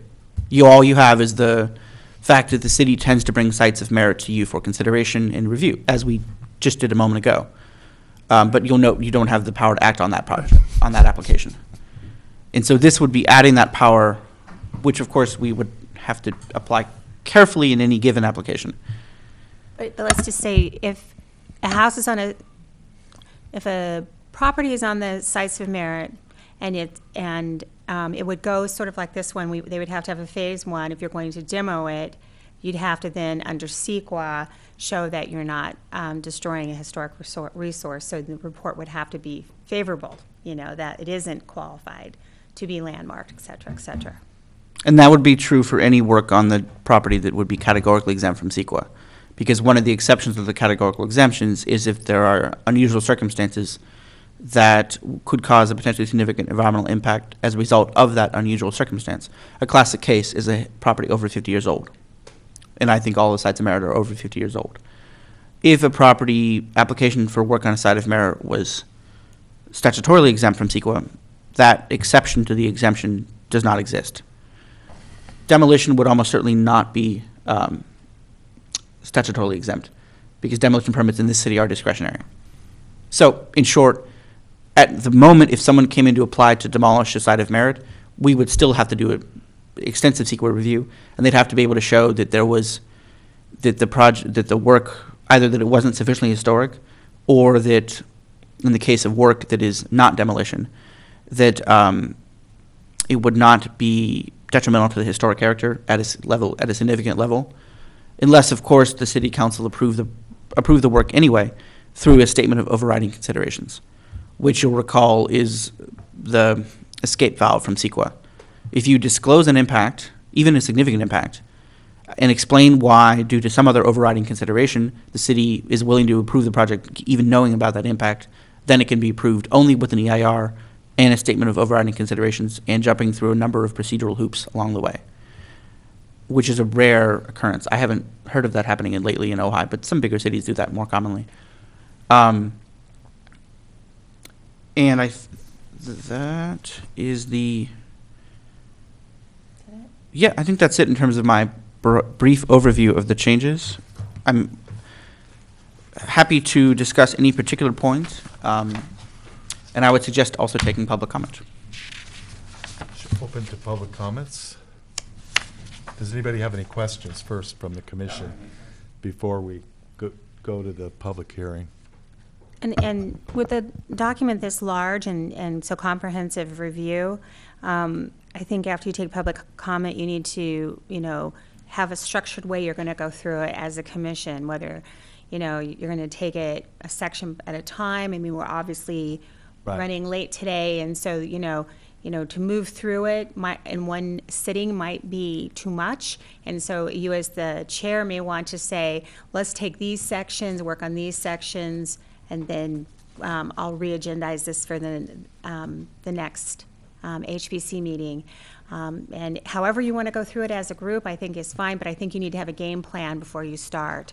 Because it is this is important It's restructuring your ordinance you operate underneath, and so we're not taking this lightly. Matt and I are going to be here for the next couple And of I meetings. appreciate the fact that you've kind of called out some of these as ones that we need to spend a little more Yeah. time with, and because we do have several of our commissioners, it might be good to go with the ones that are first, that are a little less controversial, and then maybe save the ones that are more controversial. But if the public has an issue with one of them, they can certainly bring it up during that time. But I would just like to commend our attorney and Kathleen and our commission, which was Rose and Terry and myself, and we spent a lot of time, had a lot of meetings on this, and I think it really did clean up the language a lot. I think that you've helped us really streamline the process. Even if we set aside these little more controversial ones, I think these other changes that are in here are really going to make life a lot easier. So I really think it was important that we did this, that went through this process, and I look forward to continuing it and seeing what input we get from the public and from everyone else. So with that, I will open the public hearing, and if there's anyone from the public that would like to speak on it, yes, state your name. Good evening, Dawn Teeting. I have not read the proposed modification, but just from hearing the summary that I heard, I would like to just encourage you to carefully consider minor versus major changes and who will be reviewing those changes. I think they need to be reviewed by somebody who is familiar with historics to know whether or not those changes are truly minor or major. What I had heard was that the staff might have the ability to determine whether or not a change qualifies as major, is elevated to a major status, which might bring it to you. And I would encourage the HPC to really consider whether or not, whether that is review is being done by somebody who's qualified in historic preservation. And I think Thank we're you. trying to define what a minor and a major is in such a way that it will clearly delineate what the community development director could make a decision about and what did need to go up to the commission. Thank you. And that language would be in the proposed changes to section 4.8.15 on page 11. And it provides, in summary, that ordinary repair and maintenance would not require either a major or minor permit. But interior alteration or remodeling would require a minor work permit approval by the community development director only if the interior alteration or remodeling is on a site where the interior elements are not part of the landmark. So if we have one of the many properties that has interior landmarks, if they modify some other portion of the interior, it would be minor. If they're modifying the portion of the interior that's landmarked, not minor. And then a major work permit would be any construction, reconstruction, exterior work, relocation, or demolition for the landmark, and then at the present draft, any non-landmark structure on the same parcel visible from the public right-of-way. It's, that of course is all up for discussion. And I would just like to add that in any case that someone is doing something to a landmark property, we are going to get an expert to give us a report that says what they're doing and the ramifications of what they're doing to the elements, such as Mr. Shimshiri's or the AT&T re-roofing job. You know, even if staff is making the decision, we are getting expert advice from historians on the scope of the project as it's presented to us. This is not, the minor and major are just the decision-making body. It is not the lack of information or staff acting as a consultant without the benefit of a qualified individual giving us information, just to make that clear. Mm-hmm. You know, so we don't do anything with landmark properties without having a historian talk about what is proposed. As you just saw on Mr. Shimshiri's recumbent wall, there was a Right. phase one, a report done on it. So that's typical of the submittals that are required for anything done for landmark properties. And I think that raises an issue. Well, let's get on with the public hearing because I can Right. come in later with my comments. Is there anyone else from the public that would like to talk on this? Yes. Hi, folks. This isn't a public comment. This is a, All right. this is a city councilman that has to leave. So I just wanted to say I was so sorry that I can't stay for the hour review of this. I will watch it, and I will have prepared questions, because I don't think you're going to get through all of this tonight. No. No. Okay. All right. Is there anything that you need from me, other than a lunch? You're excused. All right. Thank you so much. Thank you. And I just wanted to add that, knowing the complexity of this document, I'm happy to take written comments and questions from the commission or the council as well, and happy to respond to those. Okay, is there anyone else from the public that would like to speak on this? I also think that you should make announcements to anybody out there who's watching on TV that the document should be available on our website. If they have comments, and since this is going to be ongoing, that we're going to be working on it, for sure submit them in writing so they become part of the administrative record. You don't have to show up here tonight. You don't have to stand at the podium.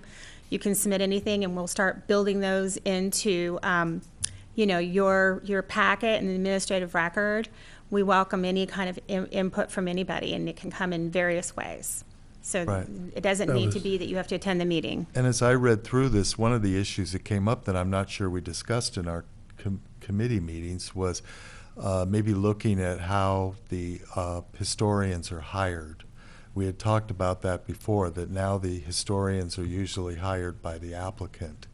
And they work for the applicant, and they write the report on behalf of the applicant, which over the past 3 or 4 years I've been on the commission has led to a lot of problems. And we have a situation where we have a survey that's been done that seems to be stacked up with a lot of potential landmarks, but then when the time comes for the historian who's working for now with another hat on, is working for the applicant, somehow those projects are written to look like it has no historic value whatsoever.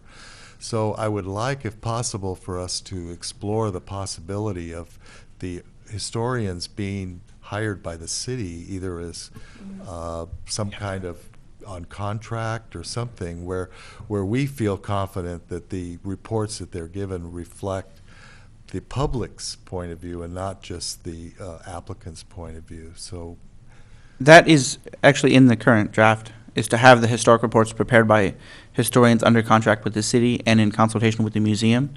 I like that, and with the museum and also with the commission, so that, because you have a lot of knowledge. Well, we have to be careful about consulting the commission before something comes to a public hearing is problematic,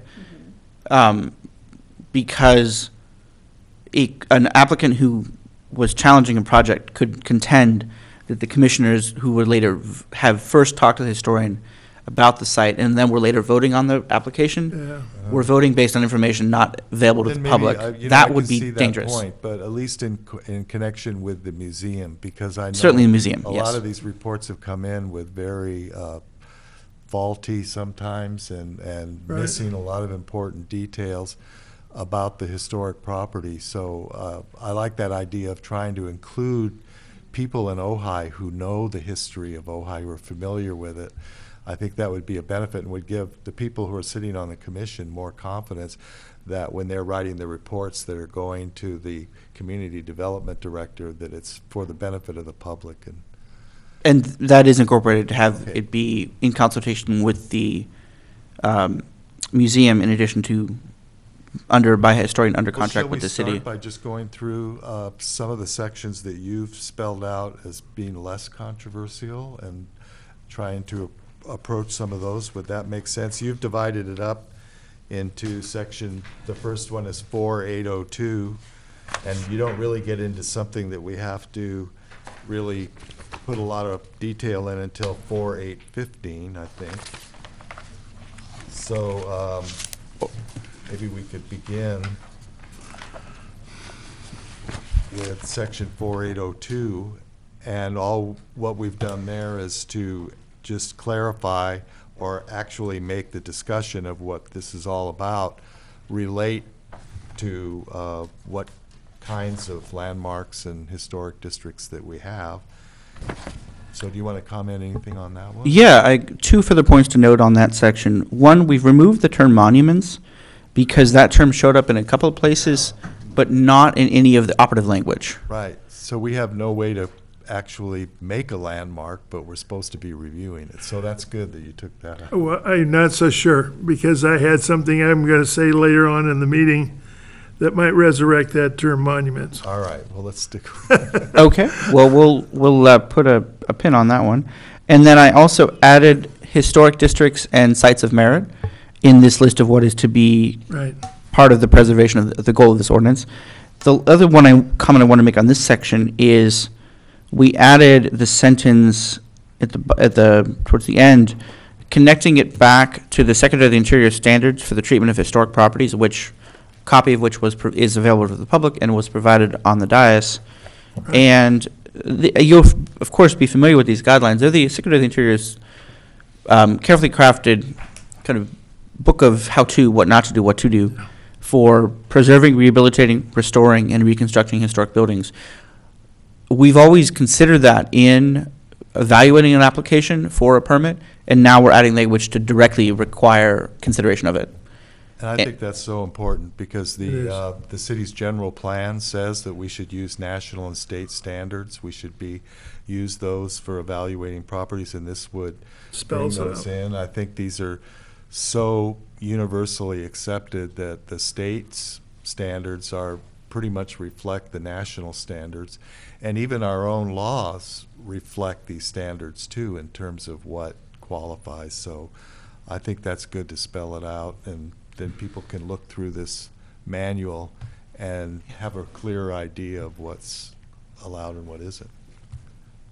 Okay, so I see there are no changes at all to 4803. Right. Right, and 4803, for those watching at home, defines the members of the commission, and that we're leaving in place. And 4804 is the definition, so do you want to? Yeah, I think the key ones to point out are... Before you go ahead. Before you go on, as we go through these, should we be getting some sort of consensus rather than going to the end of where we're going to go tonight and then trying to determine which ones we like and which ones we don't? Or well, maybe that's a good idea. So on the first one we covered, which was 4802, is there any discussion on that? Is there any? I think that, right. As a possibility. That's my point might not even be viable by the time we finish tonight. Okay, so why don't we continue then to 4? With no objections then. Yeah, no objections to 4804. Okay. That's where we are.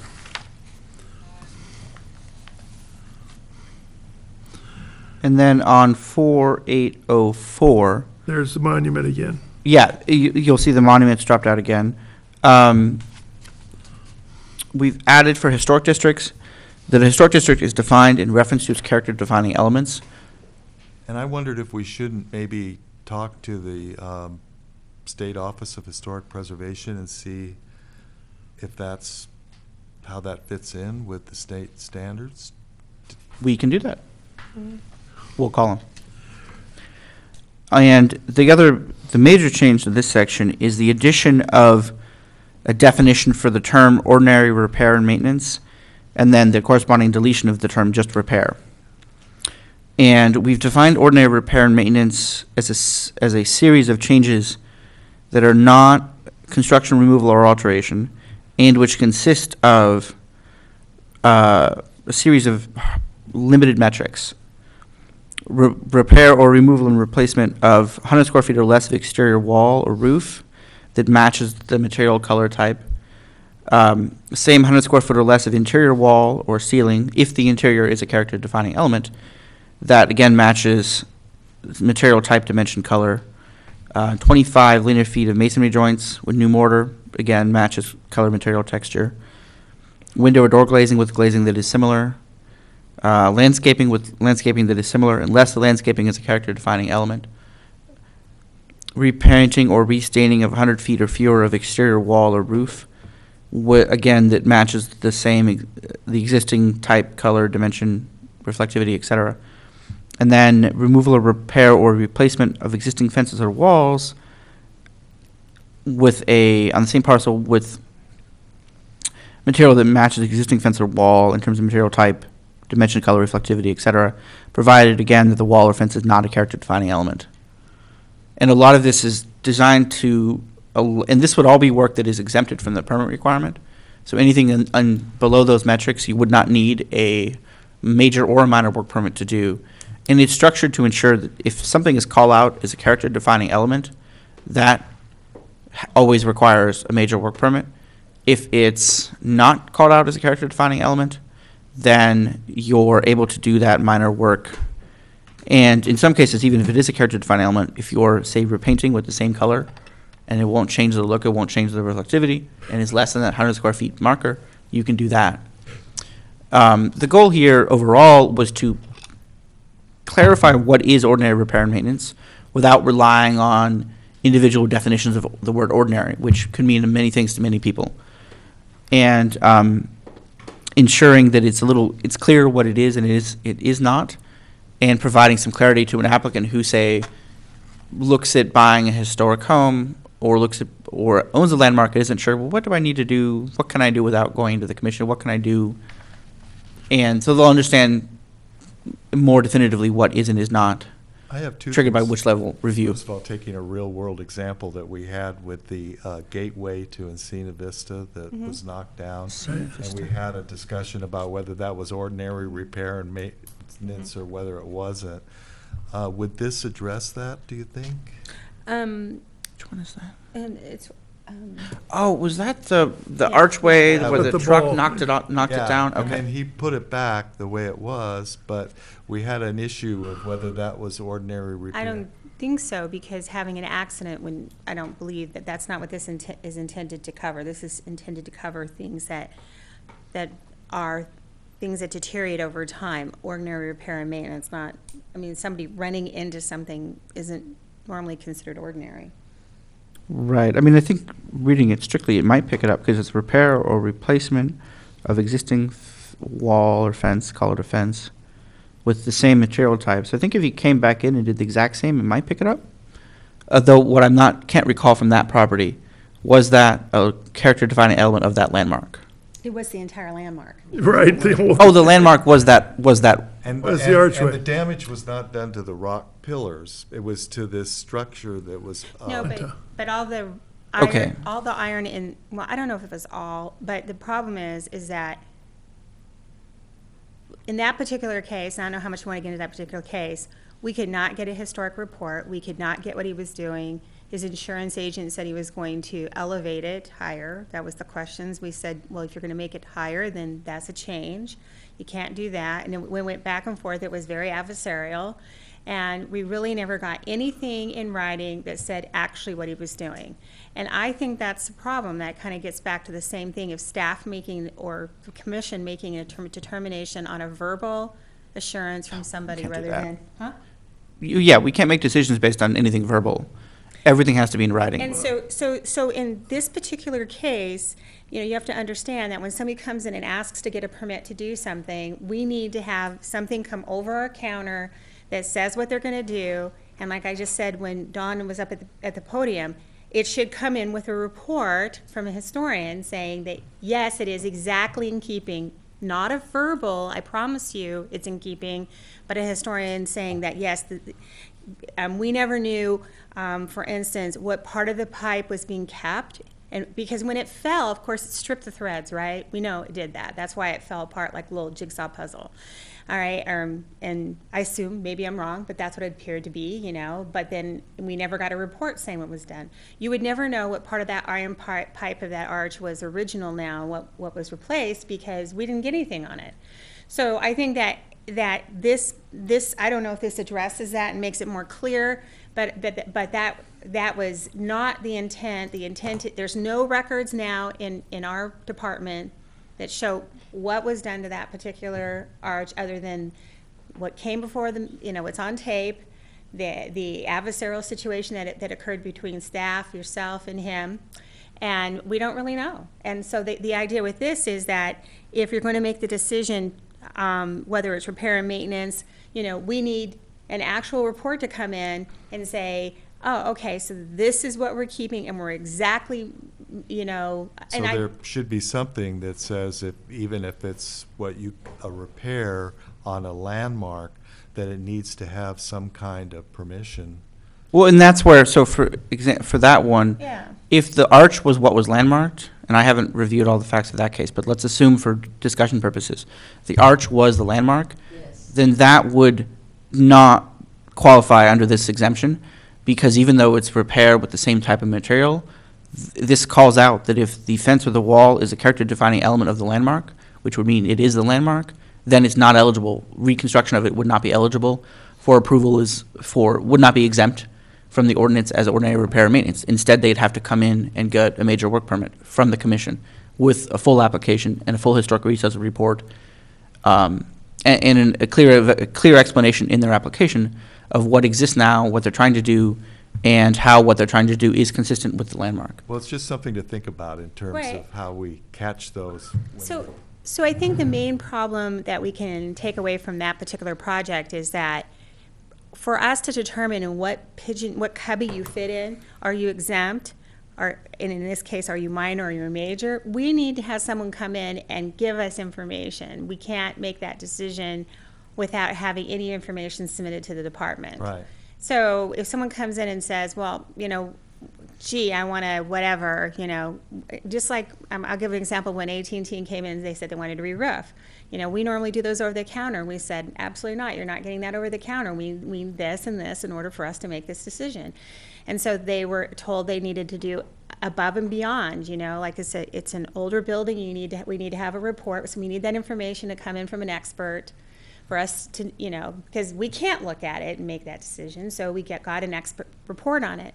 And that sometimes is what we need. We need above and beyond the basic information in order for us to decide which path you need to take. And I think that's what Matt's trying to say here is, even with these definitions, this first section is kind of a definition and section. When we get into this, where somebody comes in and we're going to make a decision of whether it's repair or replacement, they don't make that decision.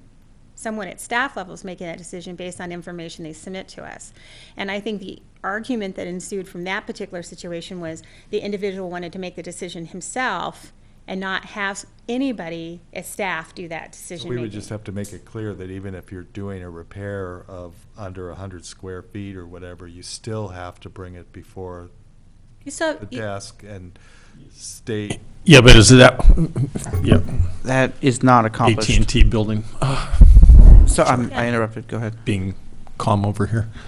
AT&T building says if it's over 100 feet, 100 square feet replacement, it's going to be using done in the same type thing. So we have a 1929 historic site of merit building, the AT&T building. You asked them for a phase one. They did a phase one. We find out there are 4 separate steps in the roofing on that material.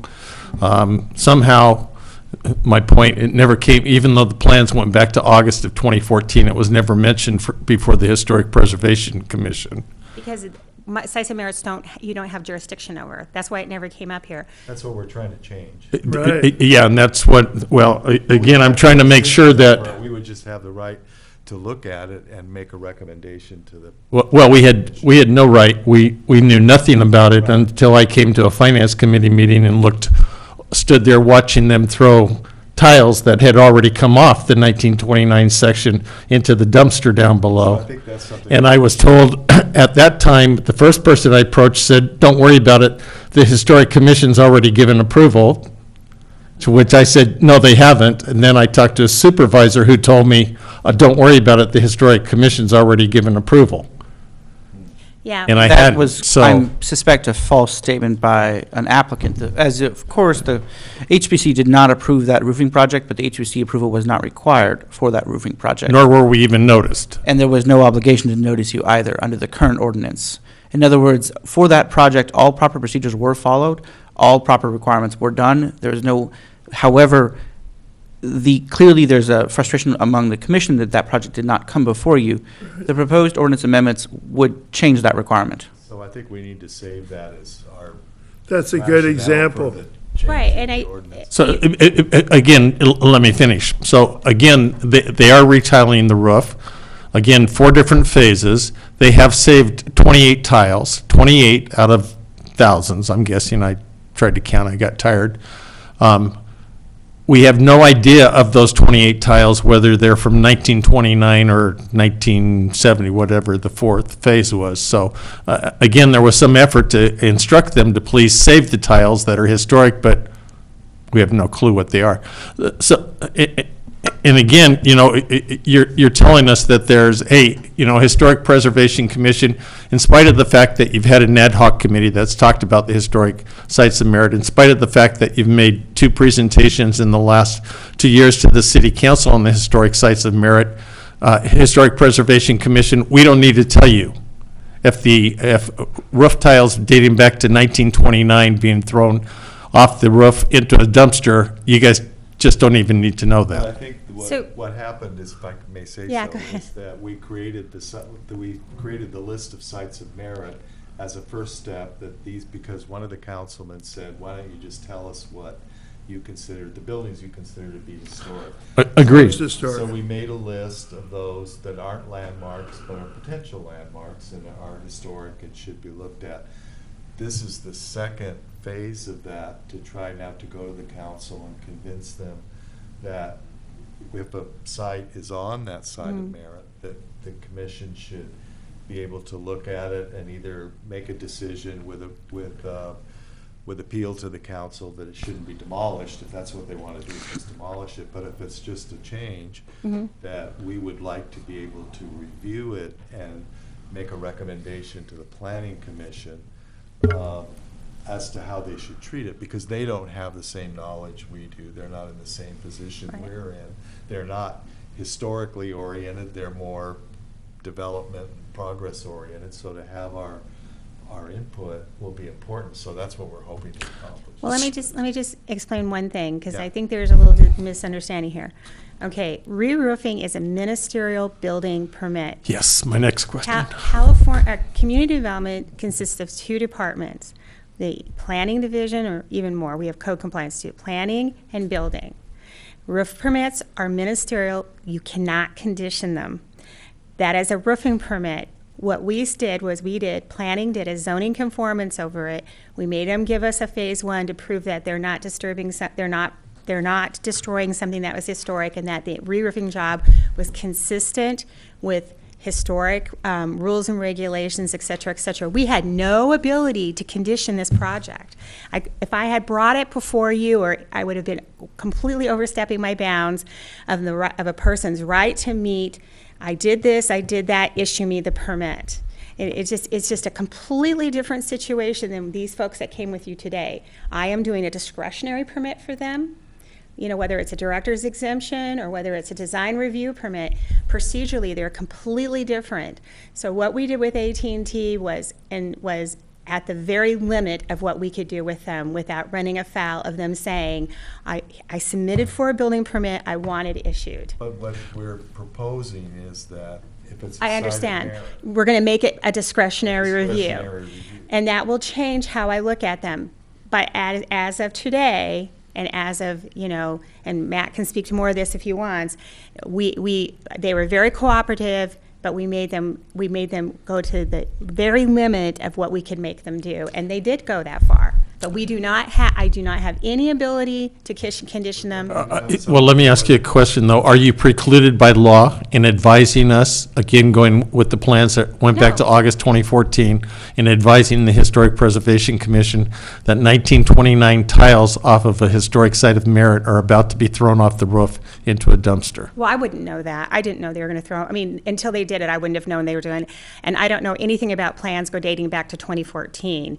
All I know is that what we've been working with in the, We looked at Steve pulled out plans that went back to August 2014 when I was in your office. they've been under our review since this year of 2015. I never saw them in 2014, so I don't know, maybe Steve had something. Okay, But like but like again, I going said- back to earlier this year, Well, I think we've that's what had we're several trying to do meetings. is to Yeah. change that, because when we did the thing with demolition, Rob Mullane, who was our advisor before then, said that demolition is actually a ministerial action, and so they would just, if as long as it fit the requirements, someone could Correct. just demolish.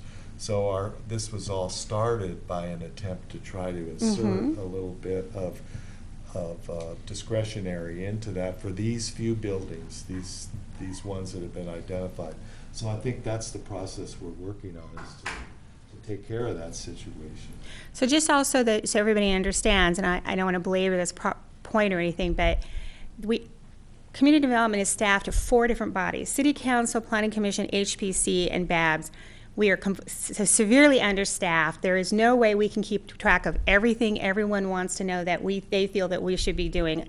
I constantly sit in these meetings. I constantly hear people say, "Why isn't staff doing this and this and this and this?" I mean, I already work, and I'm not going to belabor this point, but I'm going to tell you over and over again. I work 10 night meetings in a work month of 22 days. I am working 41 hours in 3 days. I'm doing the best I can to notice everybody. I'm not going to get on the soapbox, but I am at my limit. I do not have any more staff or any more time in the day to accomplish any more than I'm already accomplishing. So while I understand your frustration, we are maxed out in my department. There is nobody. We're doing these agendas you have a very complete agenda. We didn't get an agenda done in November, so we didn't have staff. And it's just that we had council update or move a city council meeting from the 24th to the 17th and updated, pushed all our staff reports up a week. And I hate to be so defensive, but I just don't think people understand. There's this idea that there's a huge amount of staff sitting back there, and there isn't. And we are running. Matt is the same way. He's running his reports as late as possible because we're trying to get work out for people. Well, I think we're all on the same page. I just want to understand the process so as to make life easier right. for you and the applicants. So there's always something more that we can do in our department. But I did not know that they were going to be throwing things off. I did not know they were going to give people false information. They were very cooperative and did a phase 1. They were very cooperative and had Mitch there. Mitch is supposed to be supervising that roofing job. We do the best we can to make sure. We do at some point have to take an applicant and the historian or whoever is doing monitoring of any project. We have to take them at their word that they're going to be professional and do what they said they were going to do. No, absolutely. I agree with that. I understand that you have people pressing on you, but that doesn't alleviate the fact that we're trying to do our job and watch out for the historic sites within the community. So, Well, I so I agree with that. But let me just give an update to that. Yesterday, the folks associated with that building had what looked like a 12-person committee standing on the eave of that roof. I don't know what they were deciding to do, and then that 12-person committee then went up to the top roof and had another committee meeting over there. Don't know what they were doing. And they've since put the roof in for most of the bottom roof. David Mason and I were looking at that today. We thought it looked very nice. They did a great job in, if you look at the roof on the museum, you can see that everything's very nicely laid out, evenly spaced. In doing the roof, they have done an overlap, so it's a staggered start. My best guess at what it's called.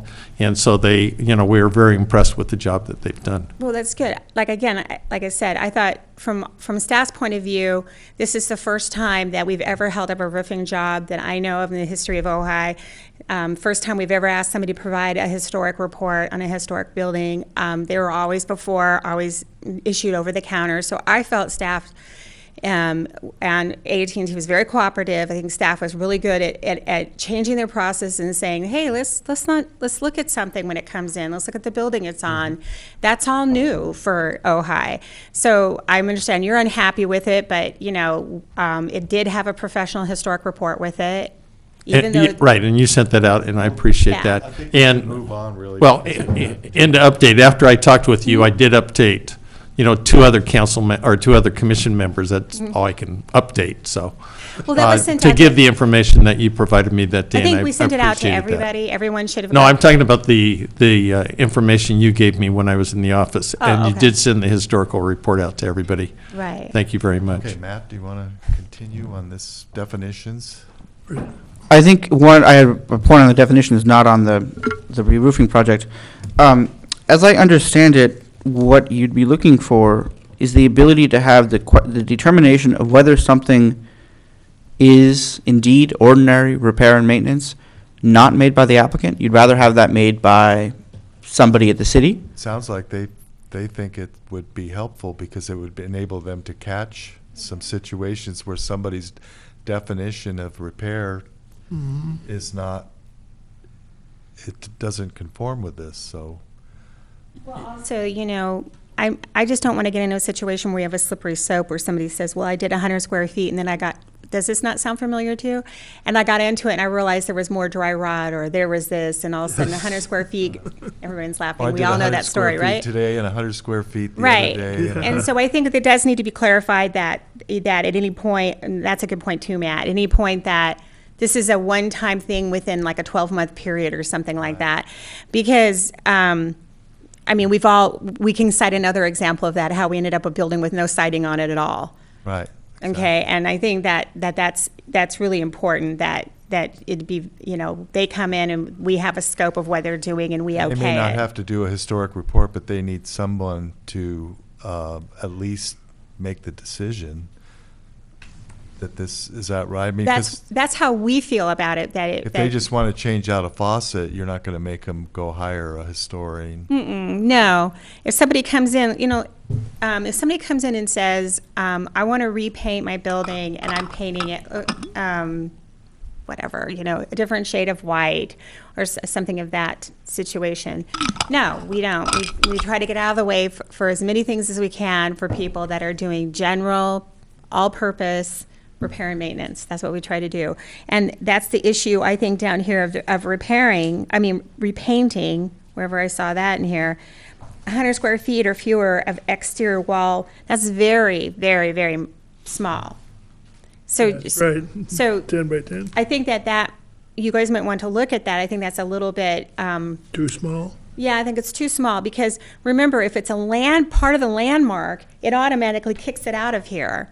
So we're talking about repainting something that wouldn't be part of the landmarked character-defining element. And I had a question that I was listening to the council meeting the other night when they were talking about coming up with a licensing for the Vacation Airbnb, rentals? and they Councilman Wyrick was saying, can we just put the framework in and then we can fill in with resolutions so we can change them more easily? Would defining what is a repair and maintenance be something like that, where it would be better to have a resolution that the council could just more easily pass than we get down the road and we say, oh, it's not enough or it's too little or whatever, and then we have to go through a whole, I'm just asking your opinion as I would caution against that approach. That approach is effective in areas where you're imposing performance standards for an activity that is already required by ordinance to have a permit, which is what would be the current proposal afoot for vacation rentals. Here, it's, particularly in this case, it's the definition of what requires a permit. Because we're triggering ordinary repair and maintenance is one of the triggers for which type of permit you need, or more accurately, which permit you do not need. So because the definition is the trigger for when a permit would be required or would not be required, I would caution against defining that by resolution, because someone couldn't just pick up the ordinance and understand what permit do I need, as opposed to what are the rules for that permit. Okay. That, I think, is more appropriately accomplished by resolution. And it sounds like to do what you're seeking, on page 11, section 4.8.15, subsection C, I'll add language along the lines of the C, any person wishing to perform ordinary repair and maintenance must first receive an administrative approval from the community development director, so that it would be the CDD decides whether something is or is not ordinary repair or maintenance, rather than the applicant contending in the first instance, this is ordinary repair and maintenance. They go do it, and then we're stuck going after them in code enforcement. Yeah, because that's the trouble with historic buildings is once they're Changed, they're gone, changed Right, forever. once it's lost, it's lost. It back again, so.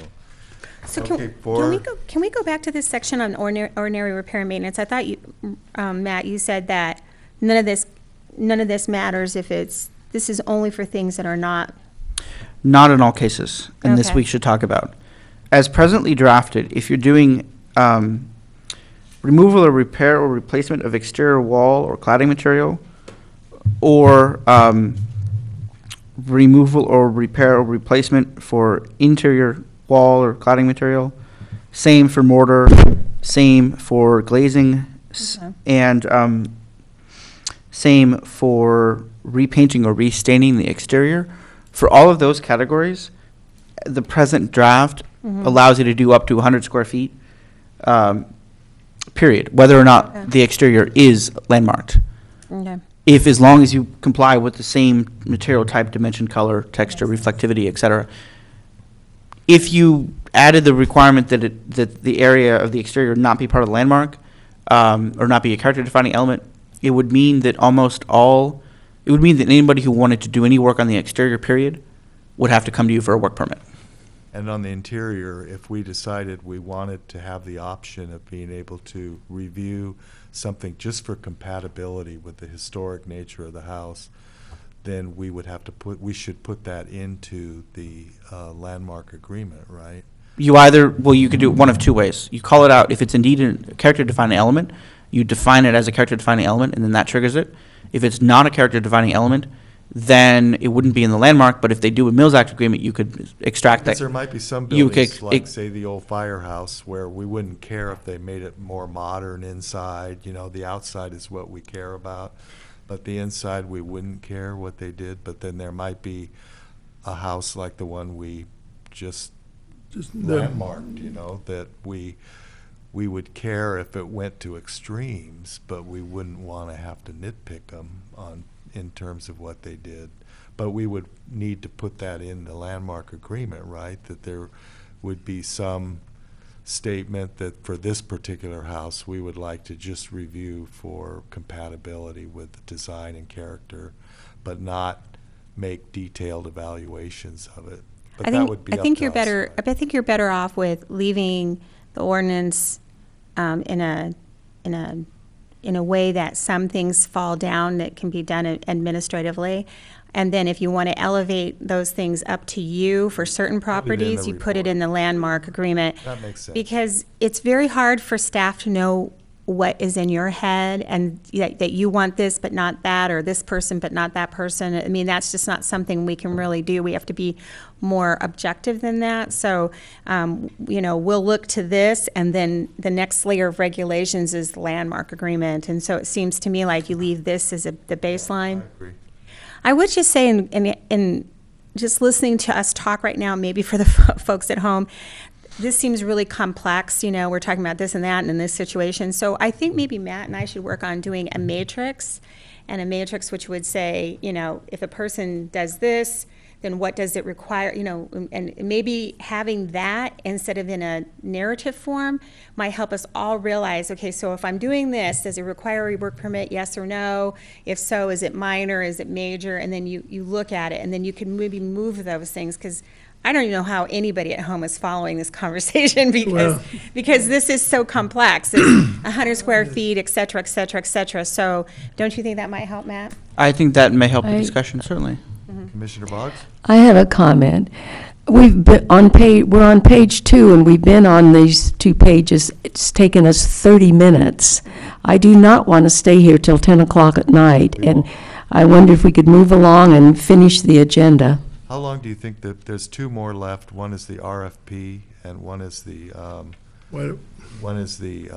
reviewing that historic report, or just commenting on it.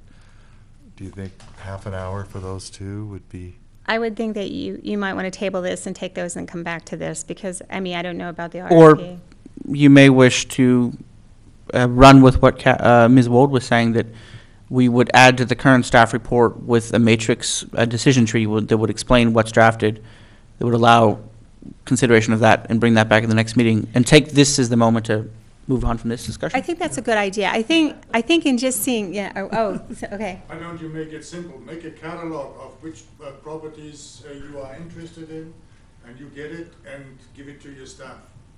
We've done. Well, that's what we're doing. We've made a catalog of these properties, but now we have to decide what's the process for evaluating them. Yeah. So And that catalog of properties exists in the list of landmarks and the list of sites of merits.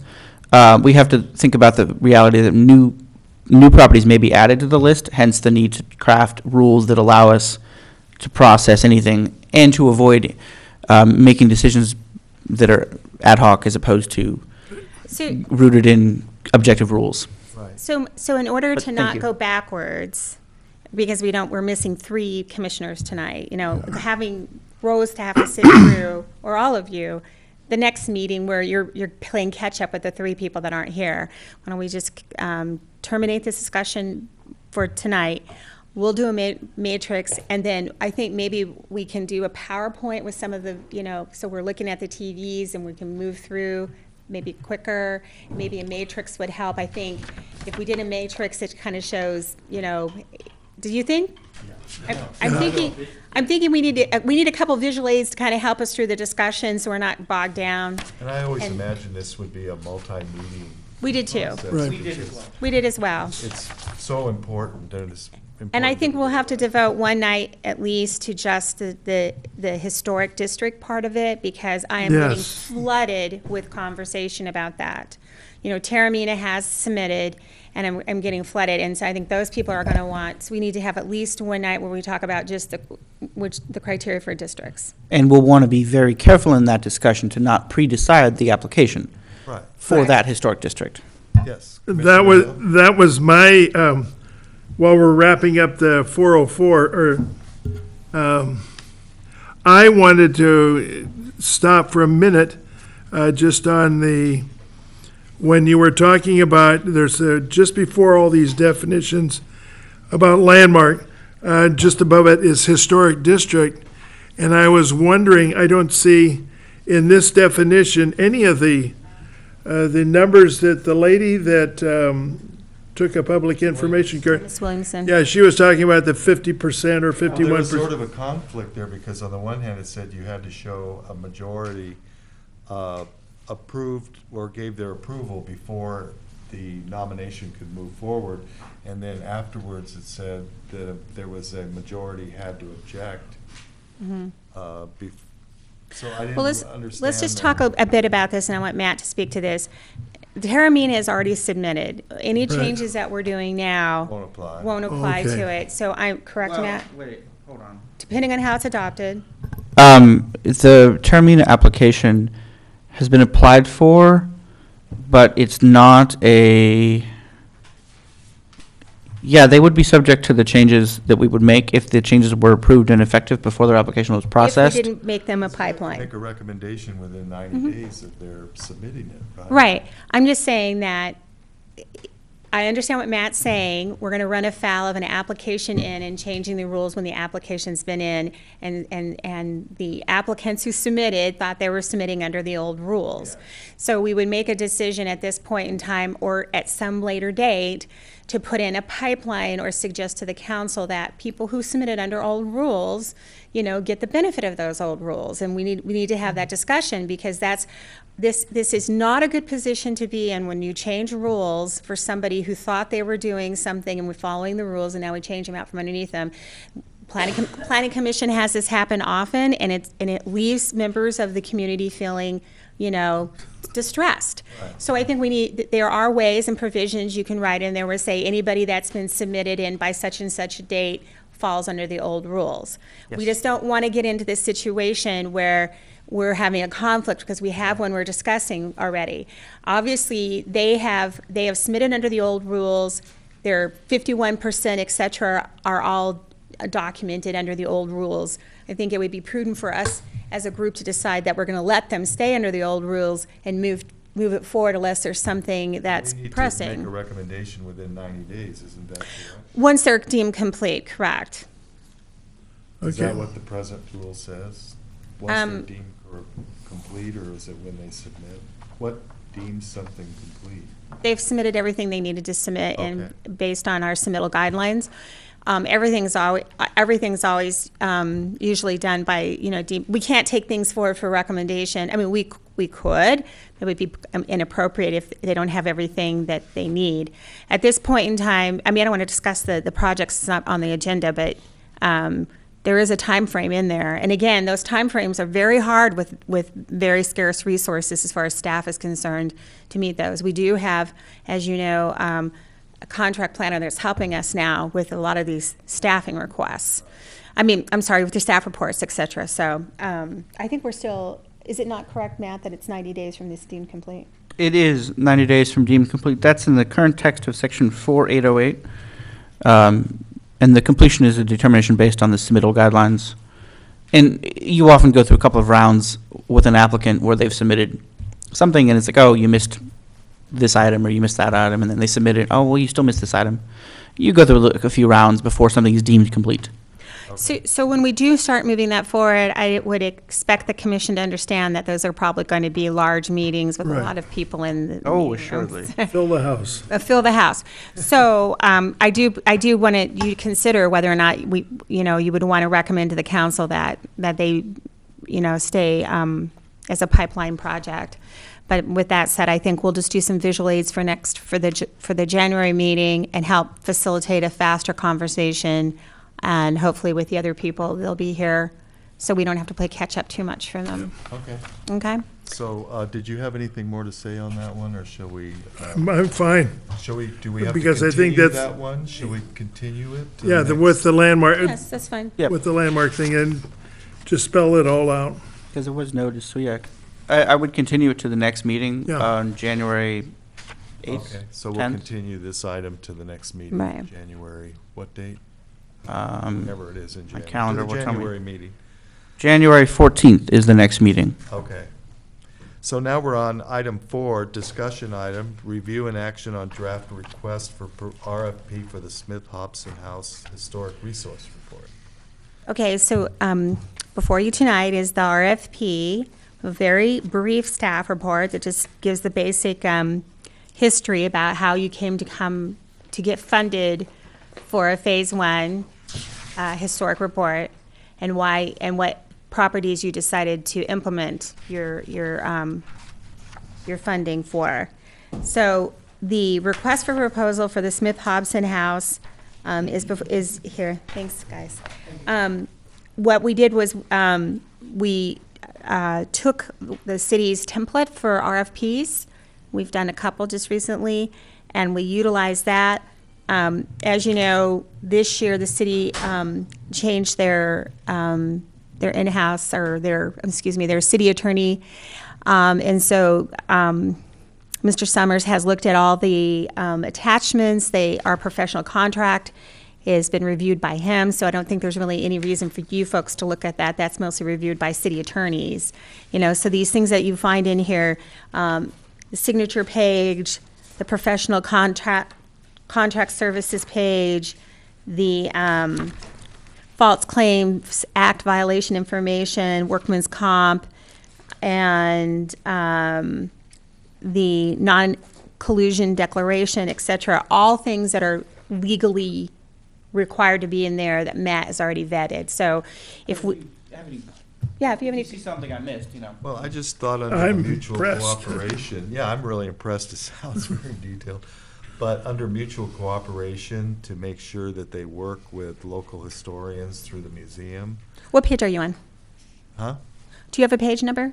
No, I just, Page 13, section 12.1. was on mutual cooperation. Yeah, that's Okay. section 12 on page 13 of attachment A. I just want to make sure that they sit down with a committee, maybe through the museum, of local historians, because, again, so much is missed when they just kind of try to do it on their own. We've had cases where if they'd gone over to the museum and just looked in the library, they would have seen those windows were never doors and stuff like that. So I'd like to see that. So I think that rather than putting in Matt can speak to whether it needs to go in the professional services contract, but under scope of services on page 3. So this is a job call out, right? That's what we're doing, an RFP. We're saying, hey, people come bid on our job. We've got work for you, but here's what we want. And under the scope of work, it would say the historic reports shall contain the following elements. Then someplace in here we should say, I would think that, you know, maybe maybe add a section between 3 and 4, relevant historic resource documents, also resource sources or resources, or and then put down the museum and that they must demonstrate that they, I mean, something probably needs to be incorporated in that particular. I think we could just add it to section 4, relevant historic resource. Okay.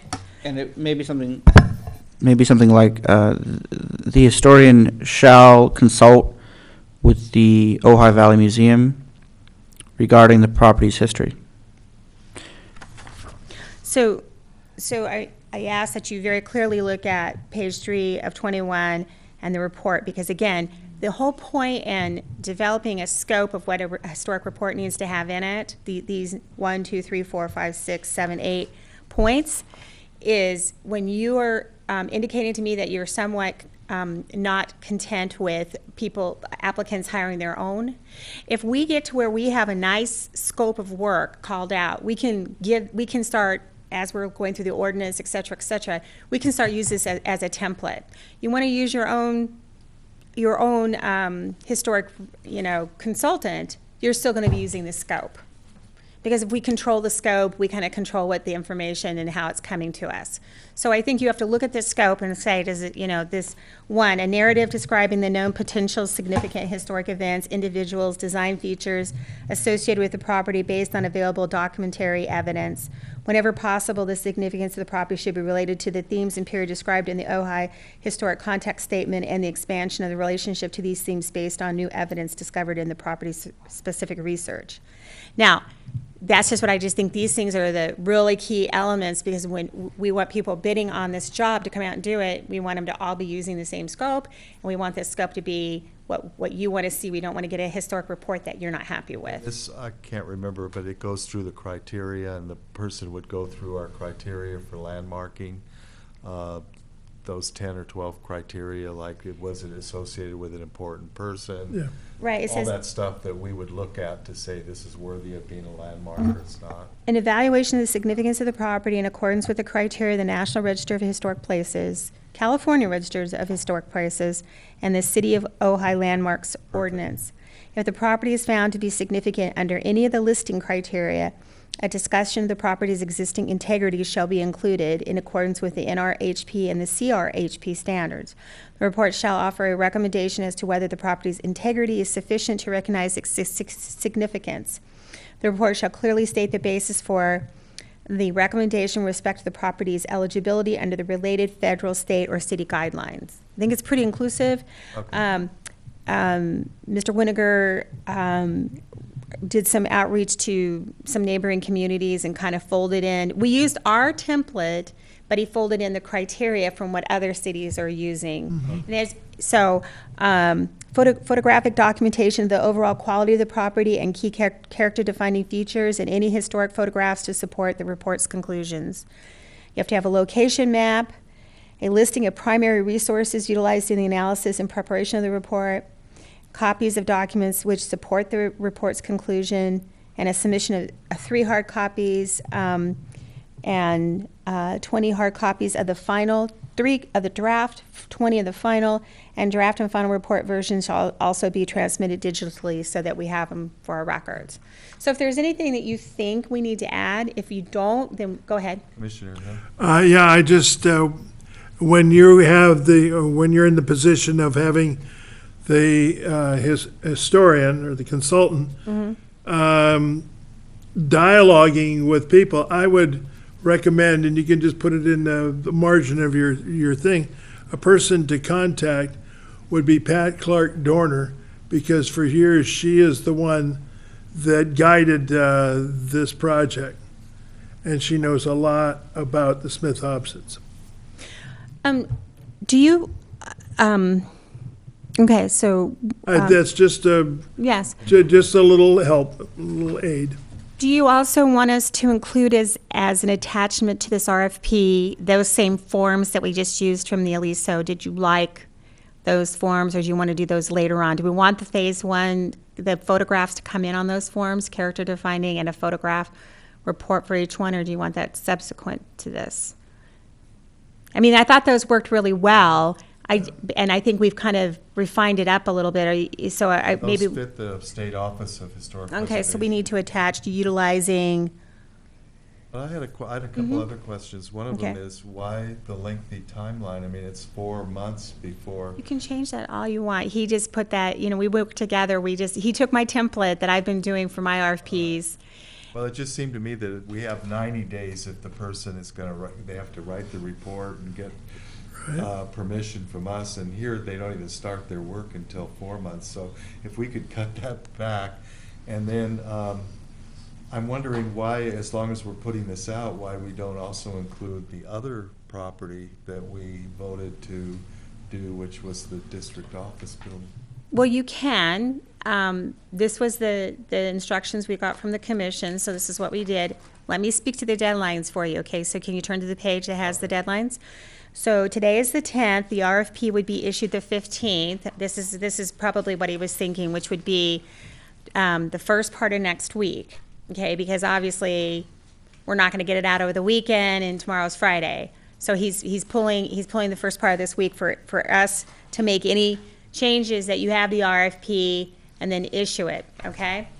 Then due to the holidays and all the missing days in here between Christmas and the first of the year, if you make the deadline and you make it over holidays, you may not get people willing to put in a proposal.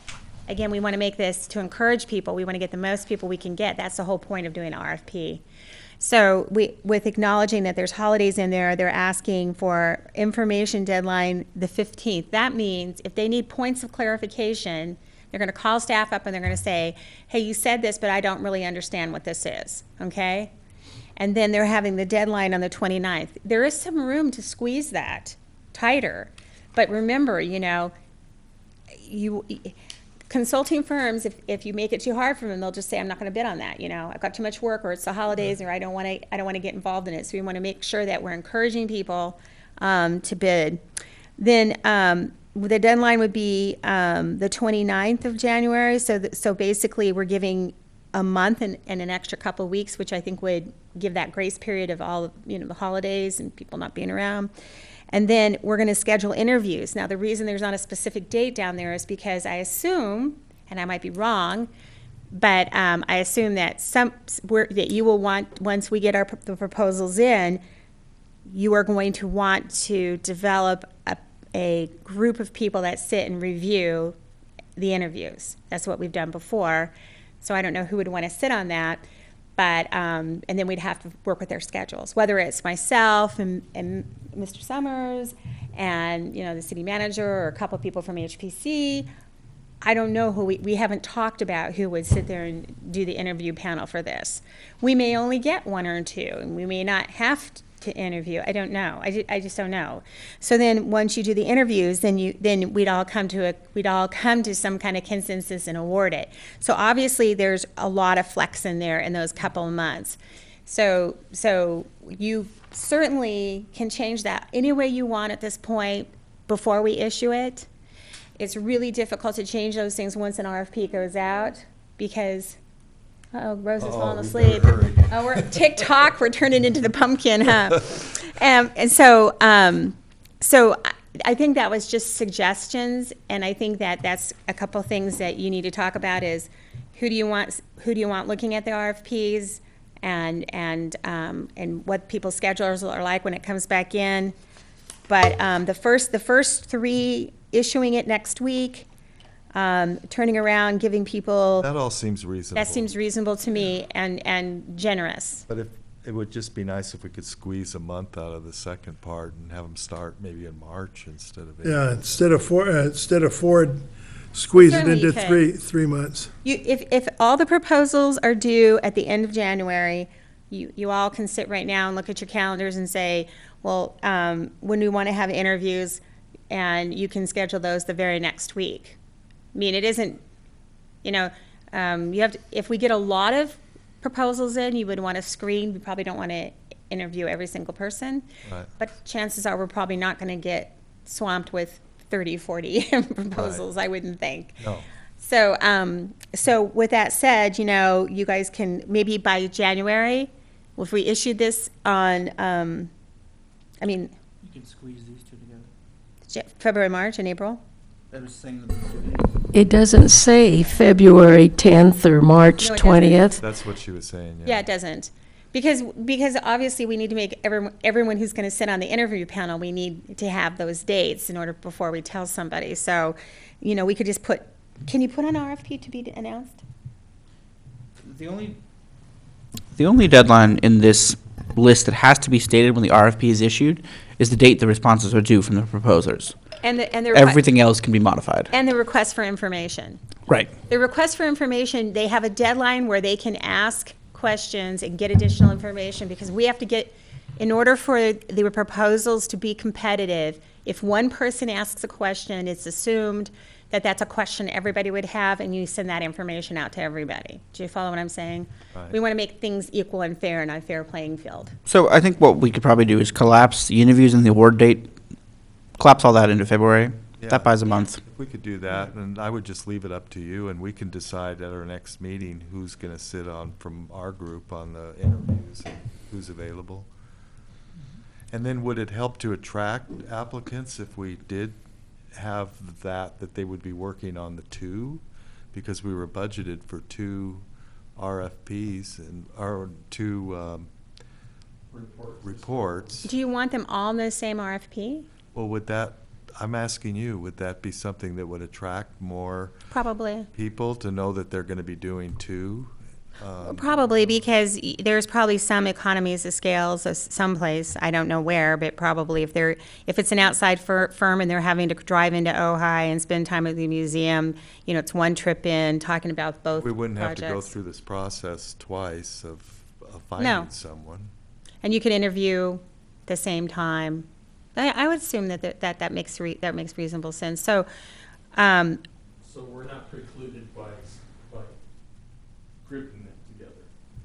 no, That precludes us from It seems like it makes doing that sense to do it. twofer. I just want to make sure that Yeah, because the two together would still be 12,000, which is less than the triggers for having a more formal process.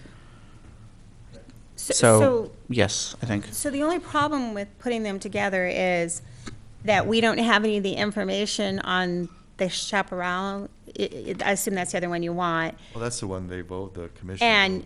And I would think that you would want staff to come back with that information to vet it, because in here it's talking about, you know, maybe not. Is there nothing in here about that? No, Popsy's there house? is. There is. It's page 2. The bottom paragraph. We would have to add something in here, you know, 1 and 2. And so does somebody want to give me a blurb on the Chaparral School so I can include it? Sure. I mean, can somebody forward that to us so that, and you guys agree on what it's going to say? We try, Can't all agree because it wouldn't be at a public meeting. correct. So wait, okay, so you But can't where did you agree. get this information about the city hall? What did you say? Sorry. Wasn't this written by Matt Winokur?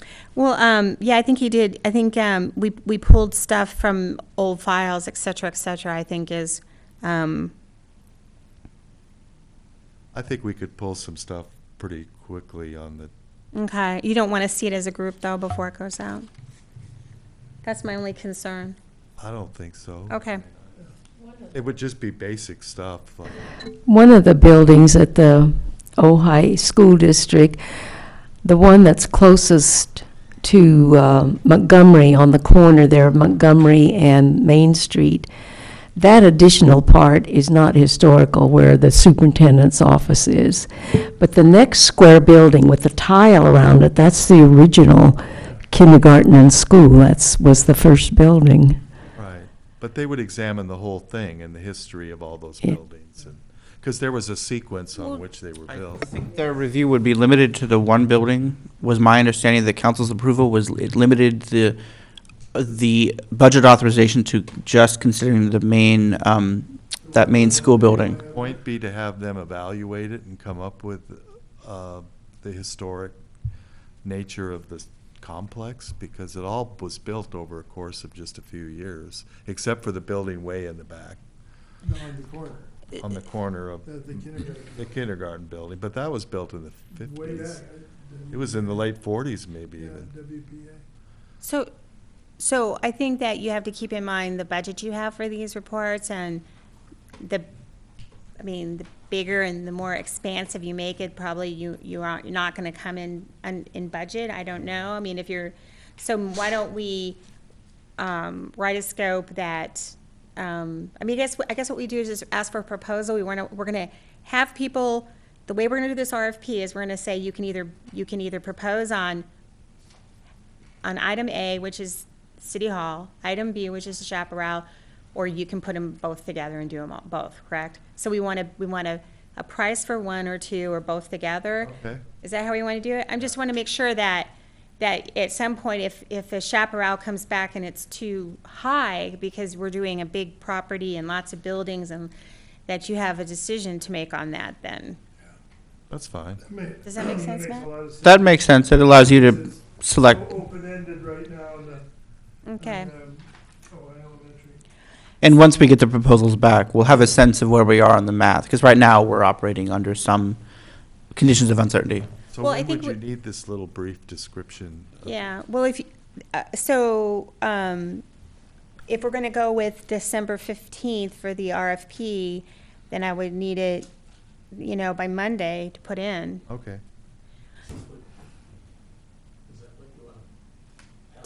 Did you find it already? Yeah, I mean, this is just a basic thing here about this building. Did you have something basic It's there? about the whole, Well, this is the article, Craig knows OhioHistory.com best. Okay, It's an yeah. article 1909, 1990. And we're just revamping Okay. Patty Fry's history of the Ojai Valley through the museum, and we can just take some things That's out fine. of that that'll work. So, by Monday. so then we'll go ahead and issue this out. I'll talk, I think,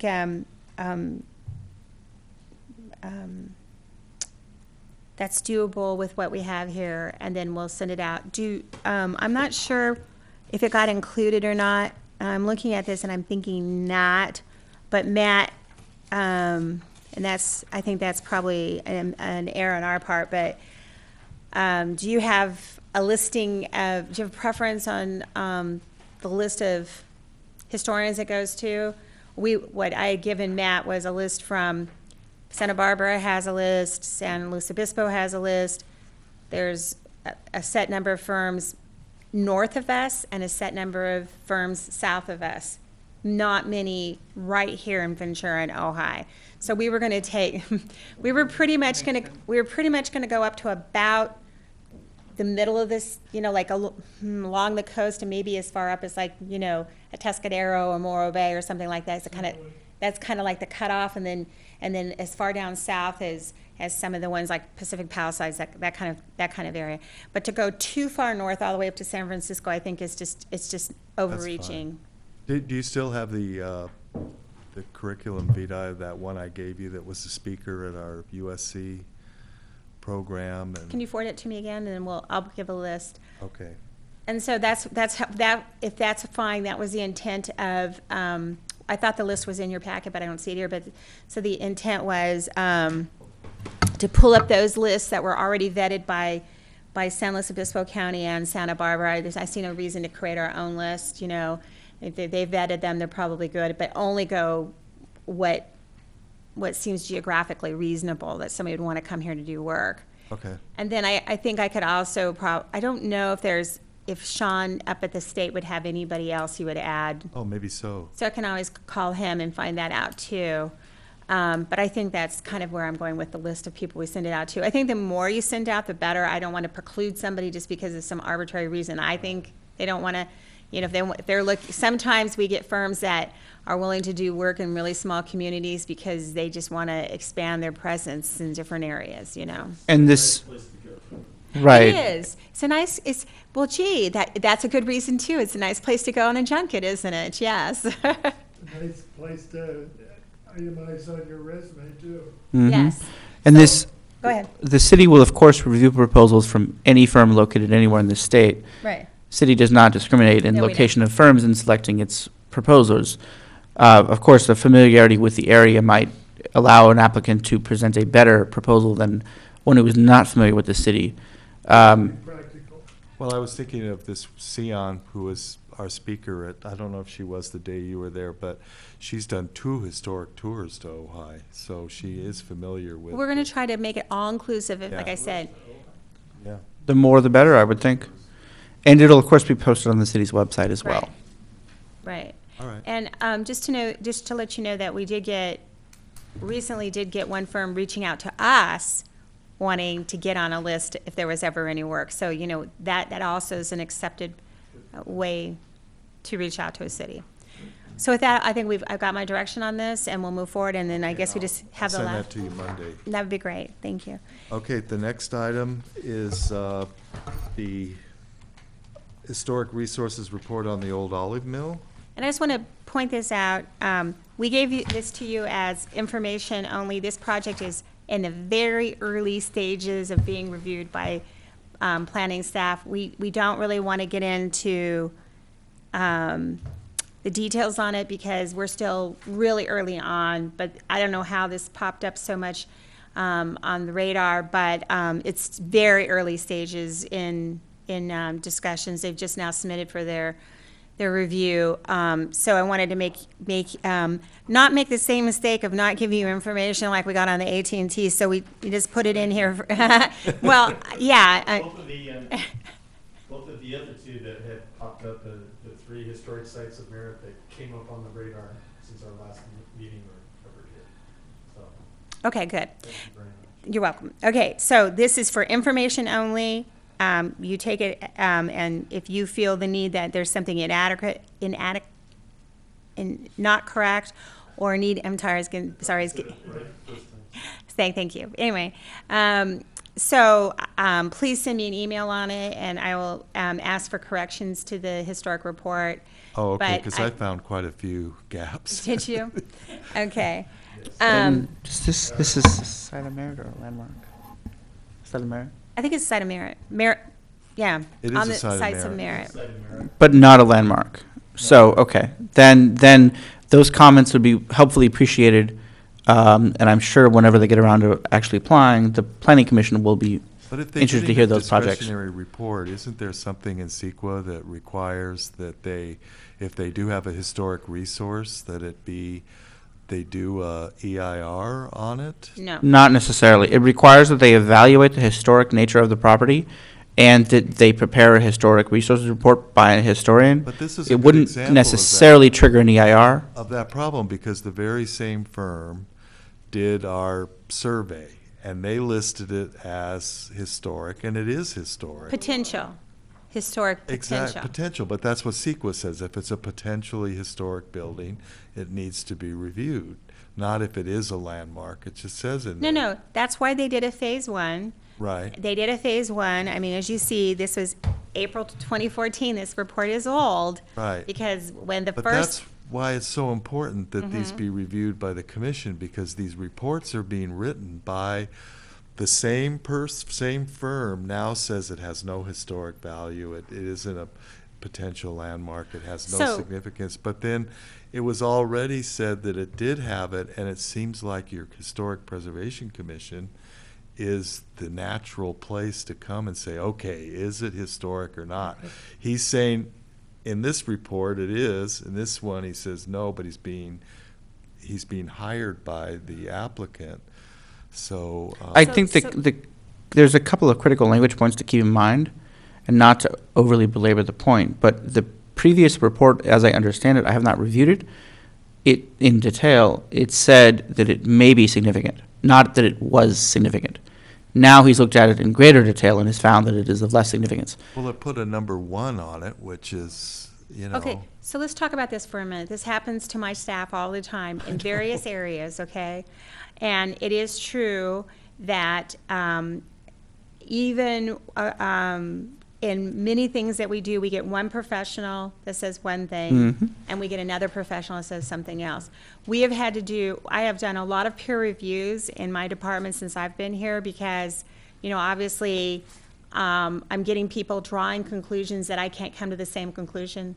I mean, if I'm not an expert, if I'm not a historian, I should be able to read this report and come to the same conclusions they come to. That's how reports are supposed to read. You give all the details, I read them, oh, it makes sense, I'd be able to come to the same conclusion. If you're telling me that the report is so flawed that you can't come to the same conclusion that he came to, which there's no integrity of these buildings, that they don't represent a certain particular style, et cetera, then we need to have the report peer reviewed by somebody else, and we need to then. But we need to do that because one of the things he says in there, for example, is that it has no association with important people of the Ojai Valley. And that's just not true. The people that made up that initial board of directors that built the thing and ran it were some of the most important people in the valley. Is he saying that, or I know that he has conclusions that he comes to with, Yeah, he says that on page 10 of 11. It does not appear to be identified, quote, with the person or persons who significantly contributed to the development of the community, criterion B. Which is complete. I mean, Edward Thatcher was one of the founding directors of it. So was J.J. Burke, who's Mr. Infrastructure of Ojai. He put in all the train, the power, he was responsible for so much. The local theater. So that's an important point that he says, well, it has no value because it's not associated with anybody that was important for the community. Plus, it's the only memento we have left. And I don't want to presuppose it and say it rises to the level of a landmark, but it just seems like it's something that we need to make sure that these reports are complete. And how are you going to know that without bringing it to the people who are appointed to take that responsibility on?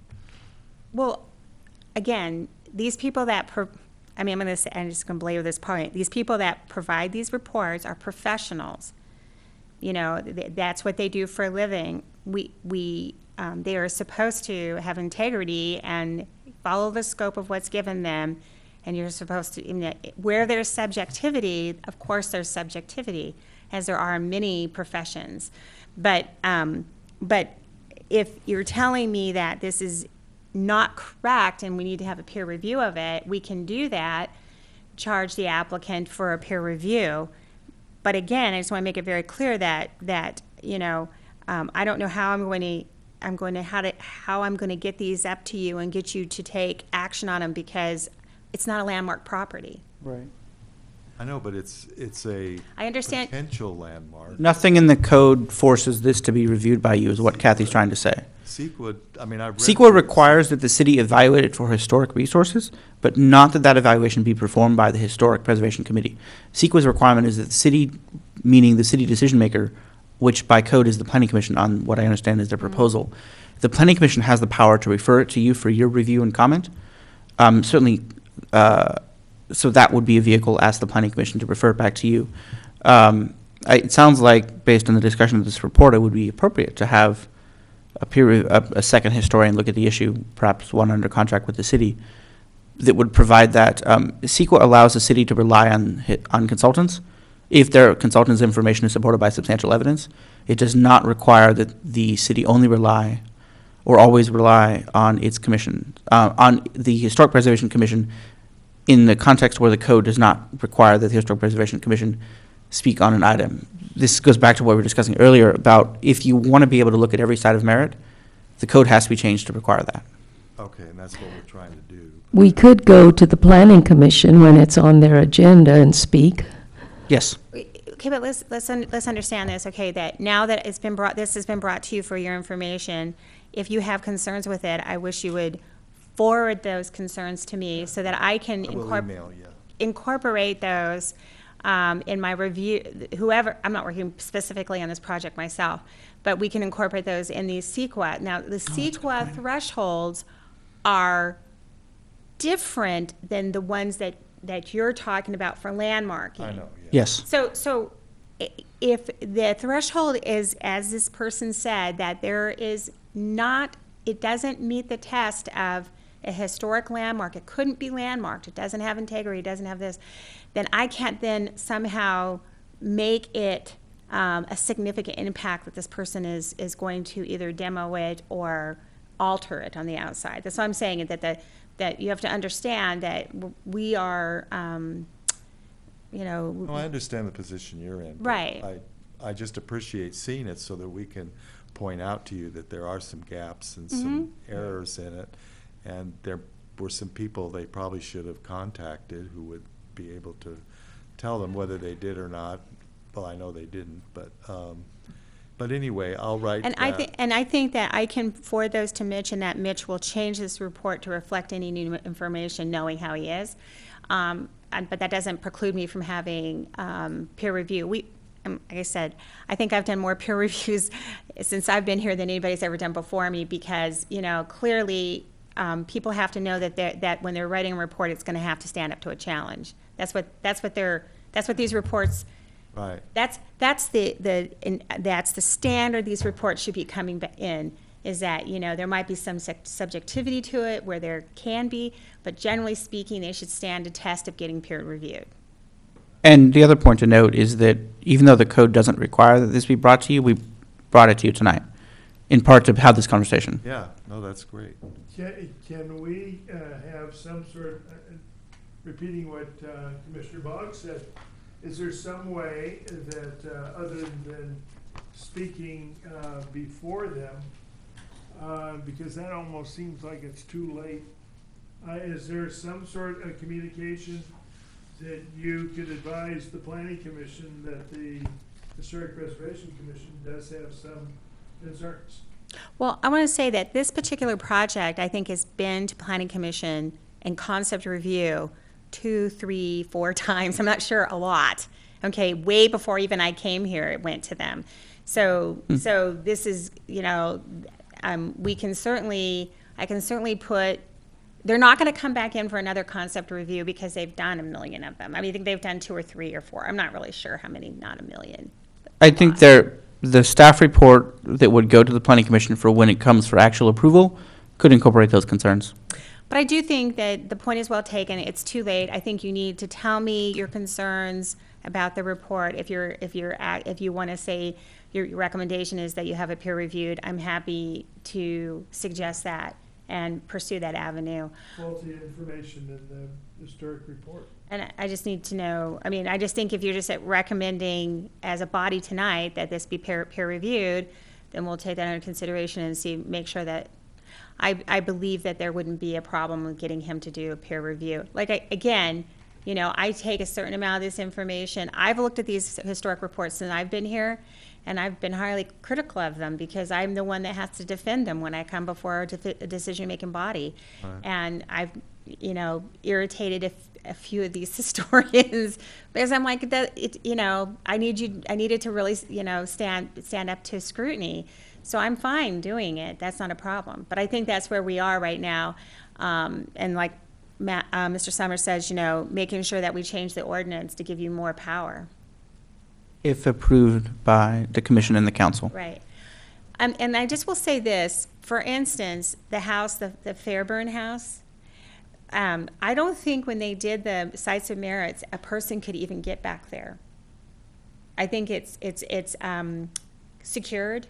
I think if you're doing a windshield survey, probably, some of these things that were categorized by the person who did They didn't go back. They didn't go back there. Survey. They did a windshield. That's why you're getting this cursory view at something, and then when a person actually walks up to the structure and actually, can see it and see how the integrity of it, you may get a different answer. And it's hard to know on a building like that because it's a beautiful home that was owned by a wealthy man. But we have a lot of beautiful buildings in Ojai that were owned by wealthy people, and that doesn't necessarily make them a landmark. Right. We don't know who the architect was. It was apparently built in several stages. So, but it still is nice to have the option of being able to get a report that we can trust that confirms that for us, so we don't have to I will just point out that the people pursuing 601 Pearl Street did this report a year ago because we told them they needed to answer this question for themselves.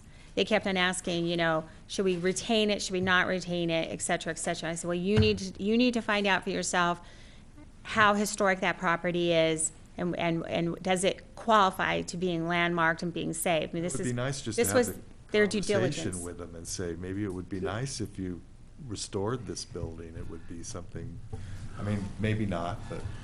Did you said this went through multiple sessions.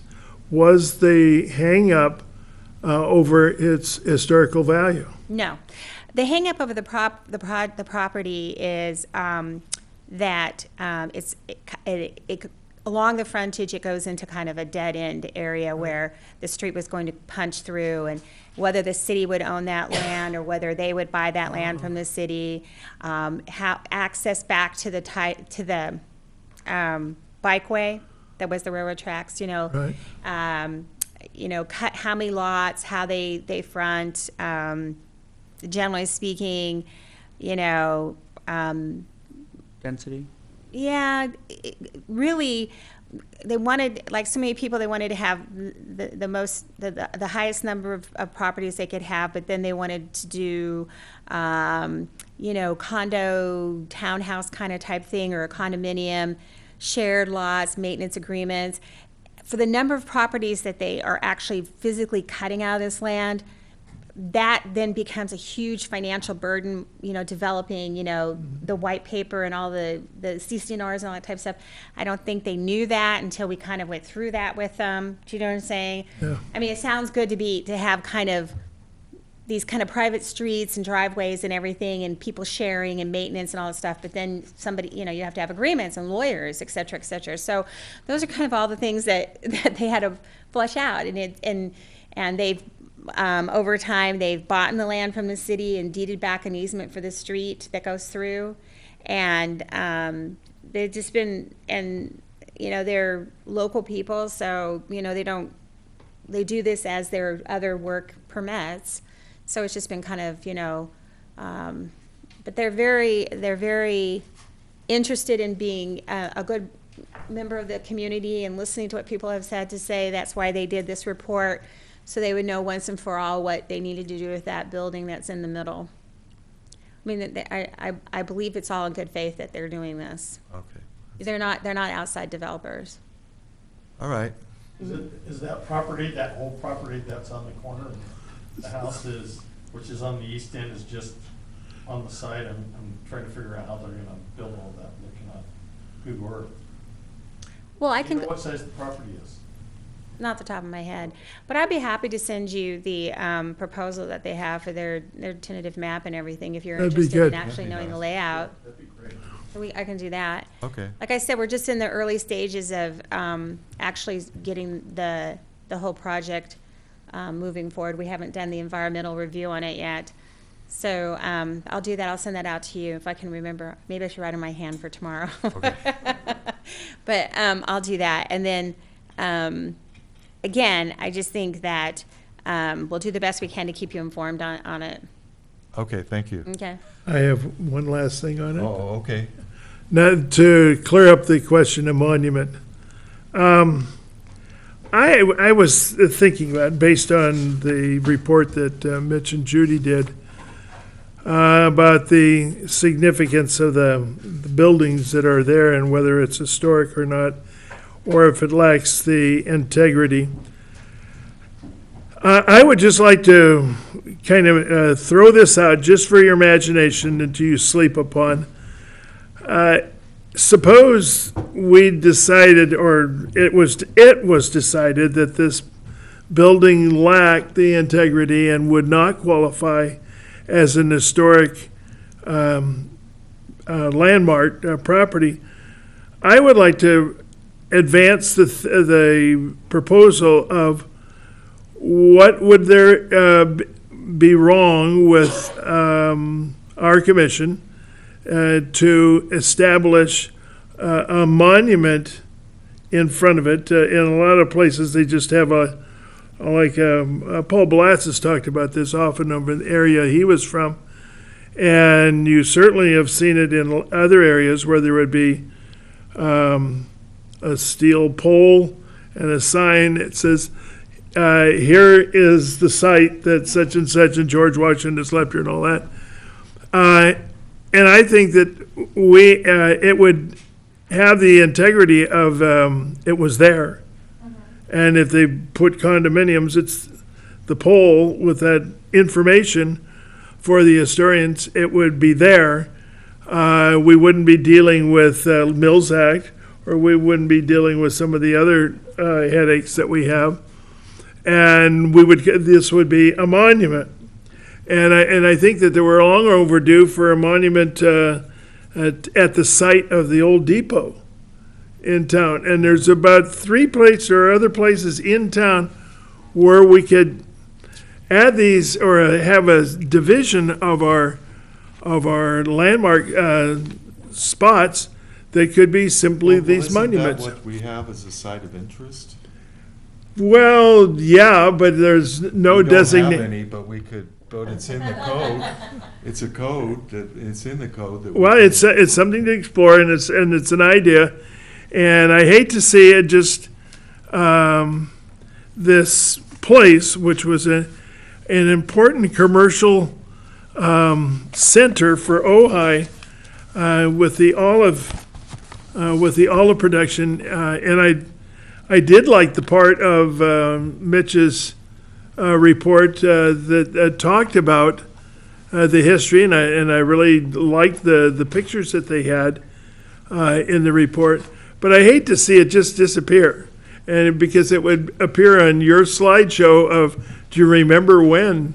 Right. Pictures that you have, and I don't. In Cambria, they do that. Yeah. Cambria has historical markers. Yeah, it's common in a lot of places. I think that's something we can explore some language, and I think we could probably capture it with the current language, maybe modify it slightly. Well, that's why We'll look at. that's why I stopped you about crossing out the Yeah, line. no, understood. We'll look at that for sure. Okay, item number 7, future agenda items. And I look at our chart. And all I got was a blue page on mine. Oh, there should have been an extra sheet there Oh, maybe it somewhere. was. Let me That- look. Although at it came, the staple came off, so maybe we might be. lost it. So I think that we shouldn't put anything on the agenda Oh, here for it is. next January 14th, other than what we've already agendized, because I think it's too much. Between this and the, Ordinance. and the Terramina, would that be up? No, because, no. I was talking to Thais Quinn, and she was moved from this agenda this month to January, so that's going to be on our agenda in January. She's going to city council. Oh, okay. I didn't even have to phone you. That late. Yeah, it is. What?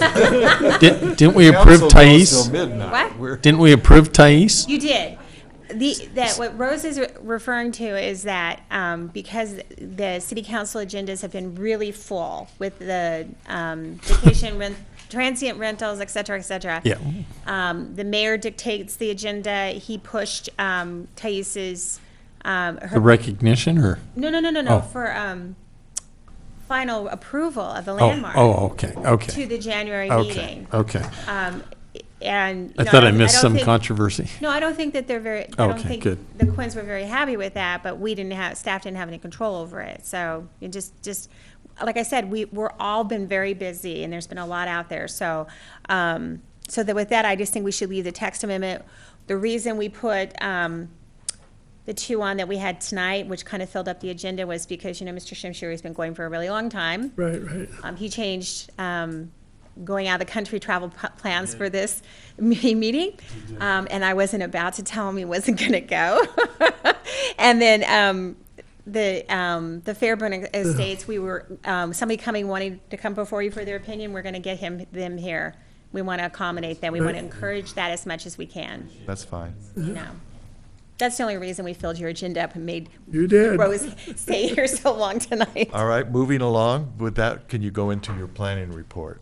Oh, my planning report. Okay. So I always have a hard time. I asked Sherry to put some things down for me because it gets late in the night and my brain starts to fade. But so we are working on 601 Pearl Street, as we just talked about. That's the very beginning of that. We haven't done our final inspection of the AT&T roof, and I will be getting a report from Mitch on that, so that should come in about how it was done. We are just about ready to issue the permit to tear down the veranda on the Neff, okay? And yes, they have the rafter tails and all those things that you guys asked them to do. We are working, and I forward to you the plaque for the Neff and finishing up and what do they always call that report? I always forget what they call it. I want to always call it a historic report that they were conditioned to do. So they're finishing up that. That's been a rather slow process, but they are getting that done. I'm working with Chris from the inn, and I did forward him your comments regarding the plaque and the naming, et cetera, et cetera. Let's see what else might have to do with historic that's out there. So we are still working on the Taramina Historic District, and that I think will be coming forward, will be a full house when we have it. And that's all I can think of right off the top of my head. That Cottages Among the Flowers? Well, we are still working on that. And they are in the process, we are in the process of determining what the status of that permit is, and what they have vested right, is that how you say it, right, vested rights to do.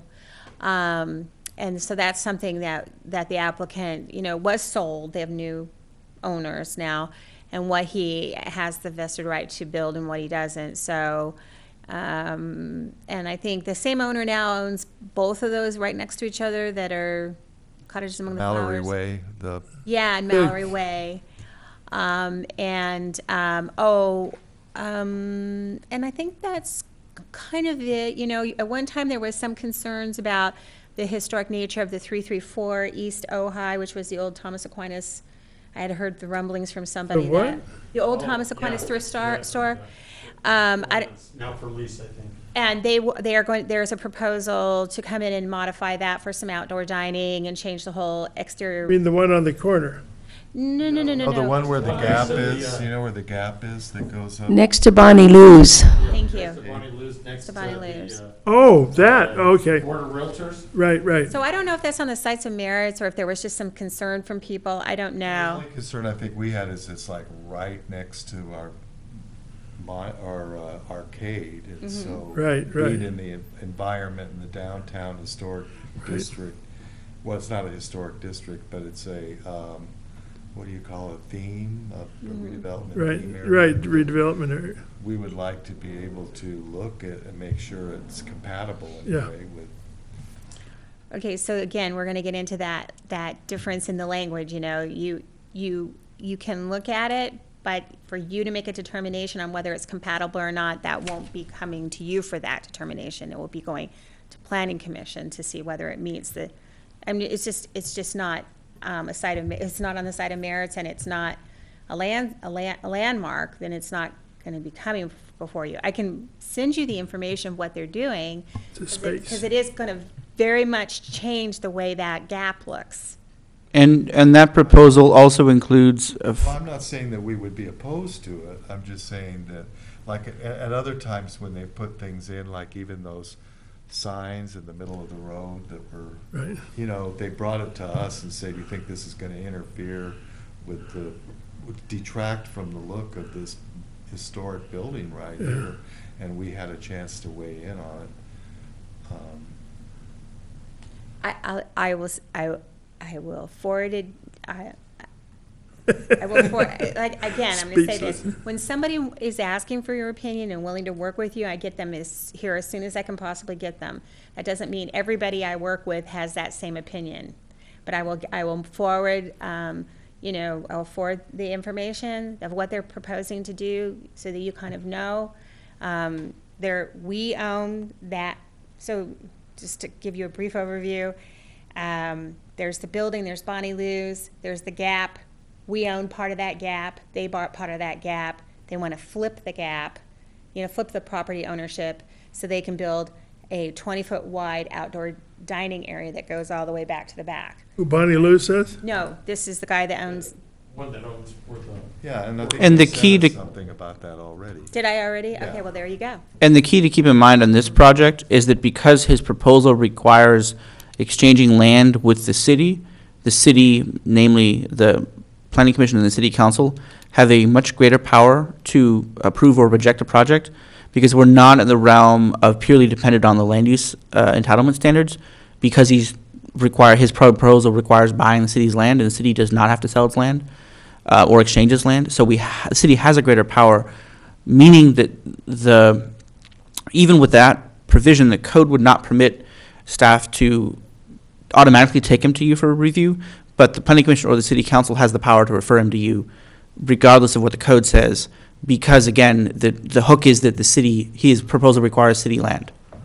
So, in short, Yeah. speak to your Planning Commission and City Council folks about having them refer it back to you for Yeah.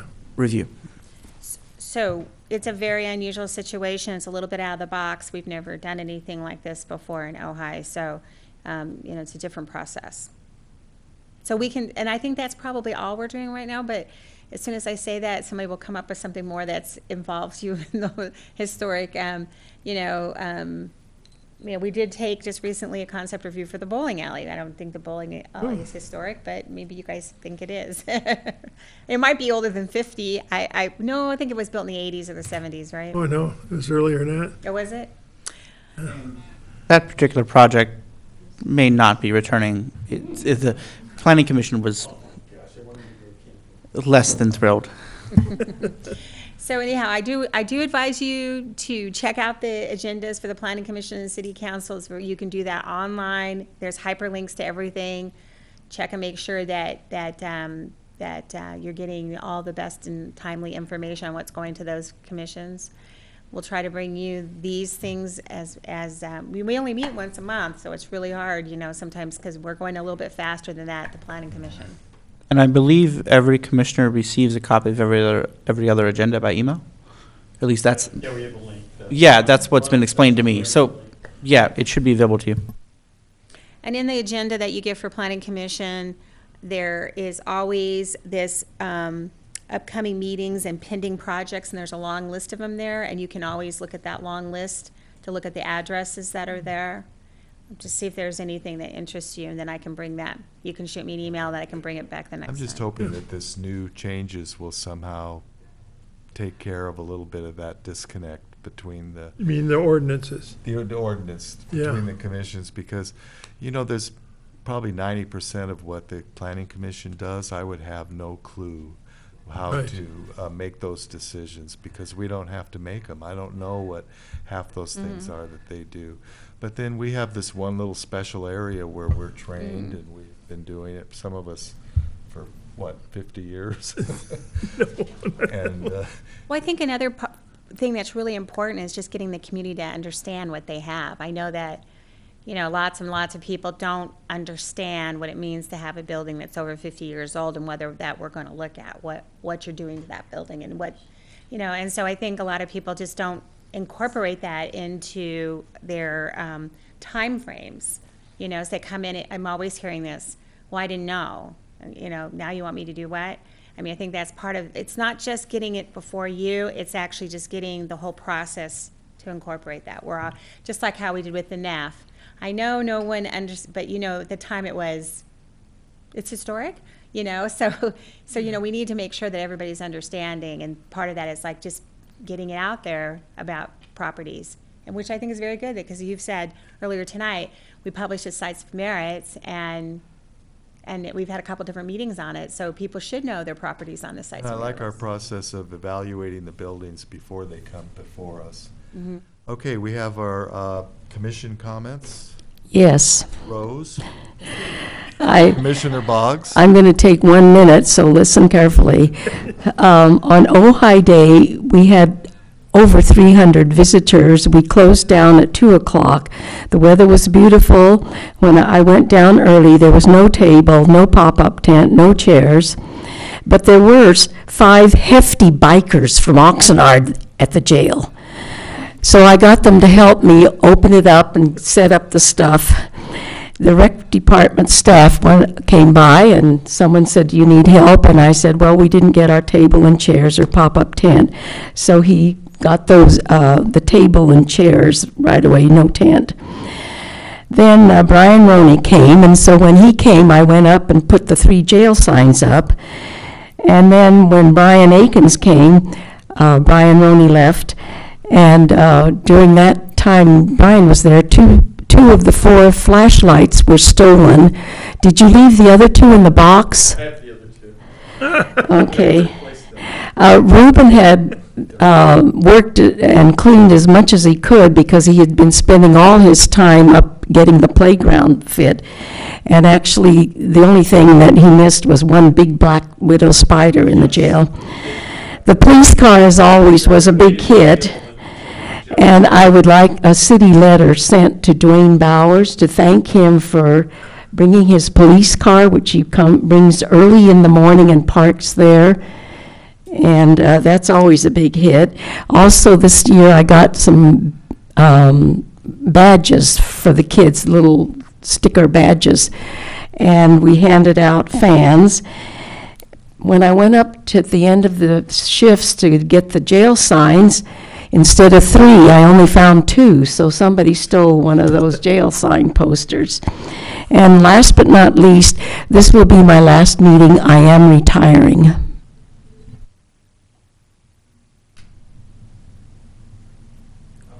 It's been a good run, Rose.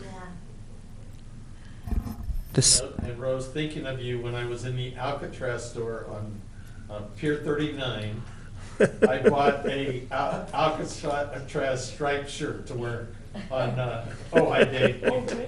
So. I definitely learned a lot when I visited the jail. You guys gave me a lot of information, which is quite useful. That's right. We were going to take pictures. Right, we should have taken Our pictures. city attorney in jail and watch it go viral. And then our school board chair came, and we're going to take pictures of thing and have that go viral. And then we thought, maybe not. Well, we'll Next year. definitely miss you, Rose. Yes. Agreed. Irreplaceable. Yeah. She'll be haunting us from time to time, I'm sure, with her red hat and so. I didn't say I was going to disappear. Oh, good, you better not. All right, meeting is adjourned. Rose, how many years have you been on this commission? I don't know, I'm so old I forget. Oh, well, thank you for all your service. Thank you. Agreed.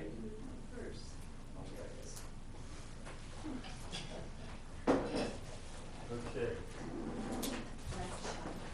Do you guys also see on there, December 18th, or 18th is the Commissioner Appreciation Dinner? We know. Yes. Okay. What's the date even? Friday the 18th. 18th. So we're supposed to RSVP. Is that tomorrow? No, that's No, this is week after, or day after You the told me party. it's tomorrow night. This meeting was so long, I ran 2 bottles of 17th. water. And only goes to bathroom once. It's like, wait, what? It's the city's party. It's You drank Darwin's water. Huh? Rose, how did you get here?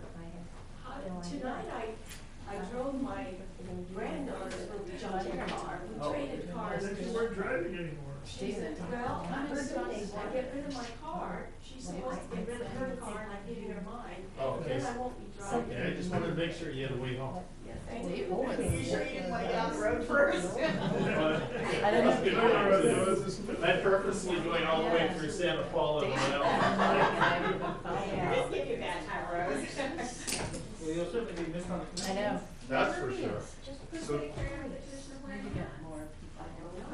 you want to save these and give them next time? What are you gonna do with that? Keep them in review if you wish. No, I mean, I'm gonna take mine, but. Oh, the other one, Oh, yeah, leave them here. You know, I wanted the original. Writing letters to the schools and I find out when that was. I don't know when the other Ojai. See, I'm not even a face. I should look at it. I think that Always there's only 10 on there that are state. Almost feel like I'm in a We city. can do it here. Oh, here too, yeah. Well, Barb, Throw a party. yeah, you should come. I never, Wow. just read it. I usually have too much other stuff going on. As always. It's always busy. An opinion, and she knows what it is, and not Okay, afraid to say yeah, that's this. okay. That's right. So I'm like, drives my kids nuts. Oh, I think it's great. Public copies? I Is do that you allowed? need you? Take one Do you of need a those ride? and I traded these are cars with available, my or they granddaughter. will just Oh, end up okay. in I got her junky little. Looks so pretty on you. I don't know why they're sitting so up near, there. but anyway, Is this the so, first, it's this first is that a- you mentioned that you were gonna, they're was your available. last? No, I've told Or the are they- public, yeah, the no. museum. Oh, they're not. It's gonna be. No. No, this this is a public I document, said, yes. darn. You can't take it with you, it's a public document, but you can have one. For the museum. Yeah. Okay. Thank you so We much. don't provide that stuff. And they're also all. I didn't, yeah, I was like, oh. Yeah, no, we aren't gonna. I made her do Well, that we for all made my it. commissioners as a I reference. looked at that and I said, 3 hours. It's- When I saw she that. provided it. I put it in. The No, I agenda. realized So did I, because I was But, getting hungry. Here. I said I'd I wait looked for at dinner. Donna and said, what are you thinking? Well, Thanks, After Sam. being here last night. Yeah, Okay.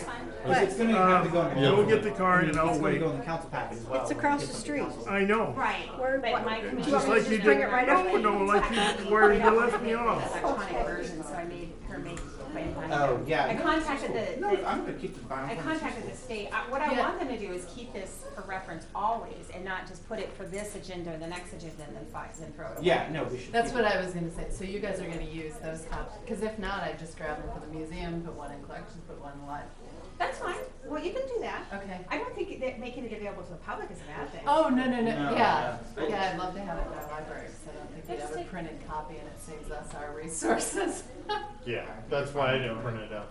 I mean, I think Ojai's unusual. Every place I've ever worked before, anytime we have a document like that, one goes to City Hall, one goes to the library, and one goes to the nearest copy place with a on disc so that somebody can come in, go in. Oh, that's a good and- idea. And, yeah, and make their own copies at a reasonable rate. You Right, know, right, so right. that's how we always did in Morro Bay. Yeah. So it's always there's, you know, if you go to the library and read about what's going on in City Hall, you can sit there while everybody else read magazines, you can read everything else, you know, in a hard copy. That's how we always did it. Yeah. But here now, they just send everything electronic. But I just, you know. Yeah, they moved to that. They moved it to Although that. we get hard copies sent in the mail. Yeah. Thank goodness. Okay. Oh, I gotta go now. Wait, Matt, for the week, I don't know. But I'll stick with these at the library. Okay, that'd be great. Good night. Good night. Have a good trip back home. Earlier this Tuesday. No, archive. Before I download it off. Where did those end up?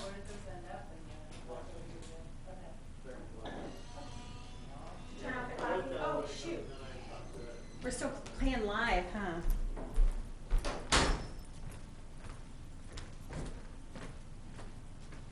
Uh-oh, where is it? I hate doing this. That's still live. Yeah. No decisions were made. It was discussion of proposed hiring people. I don't know how to turn this off. She tells me all the time, just hit this button, and it's like, can you turn the light on? Yeah, where's the switch? I don't know. Every time I come in here, there's a different control, Let me there's a find the different switch. Hold on. thing, there's a Oh, I know where it is. It's over difference. here.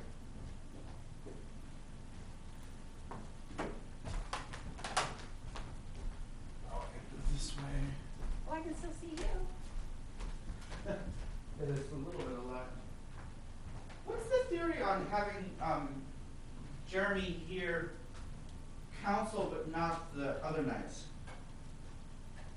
Okay, so she said hit this thing and hit stop, but this isn't the same thing that's always been here before. This is what drives me nuts. Let me walk around. Hold on. It's always the same thing here. It's never the same thing. It's. And yeah, do make sure Sherry saves those other copies for the next commissioners, the bound ones. I don't mind having it available to the public some other Oh, days, though. for sure. I get it. It's like, I got only asked this a million times. Schools and everything like that right now. Oh, live, on, turn that off. Off. There's like one of Camera these, there's like recording.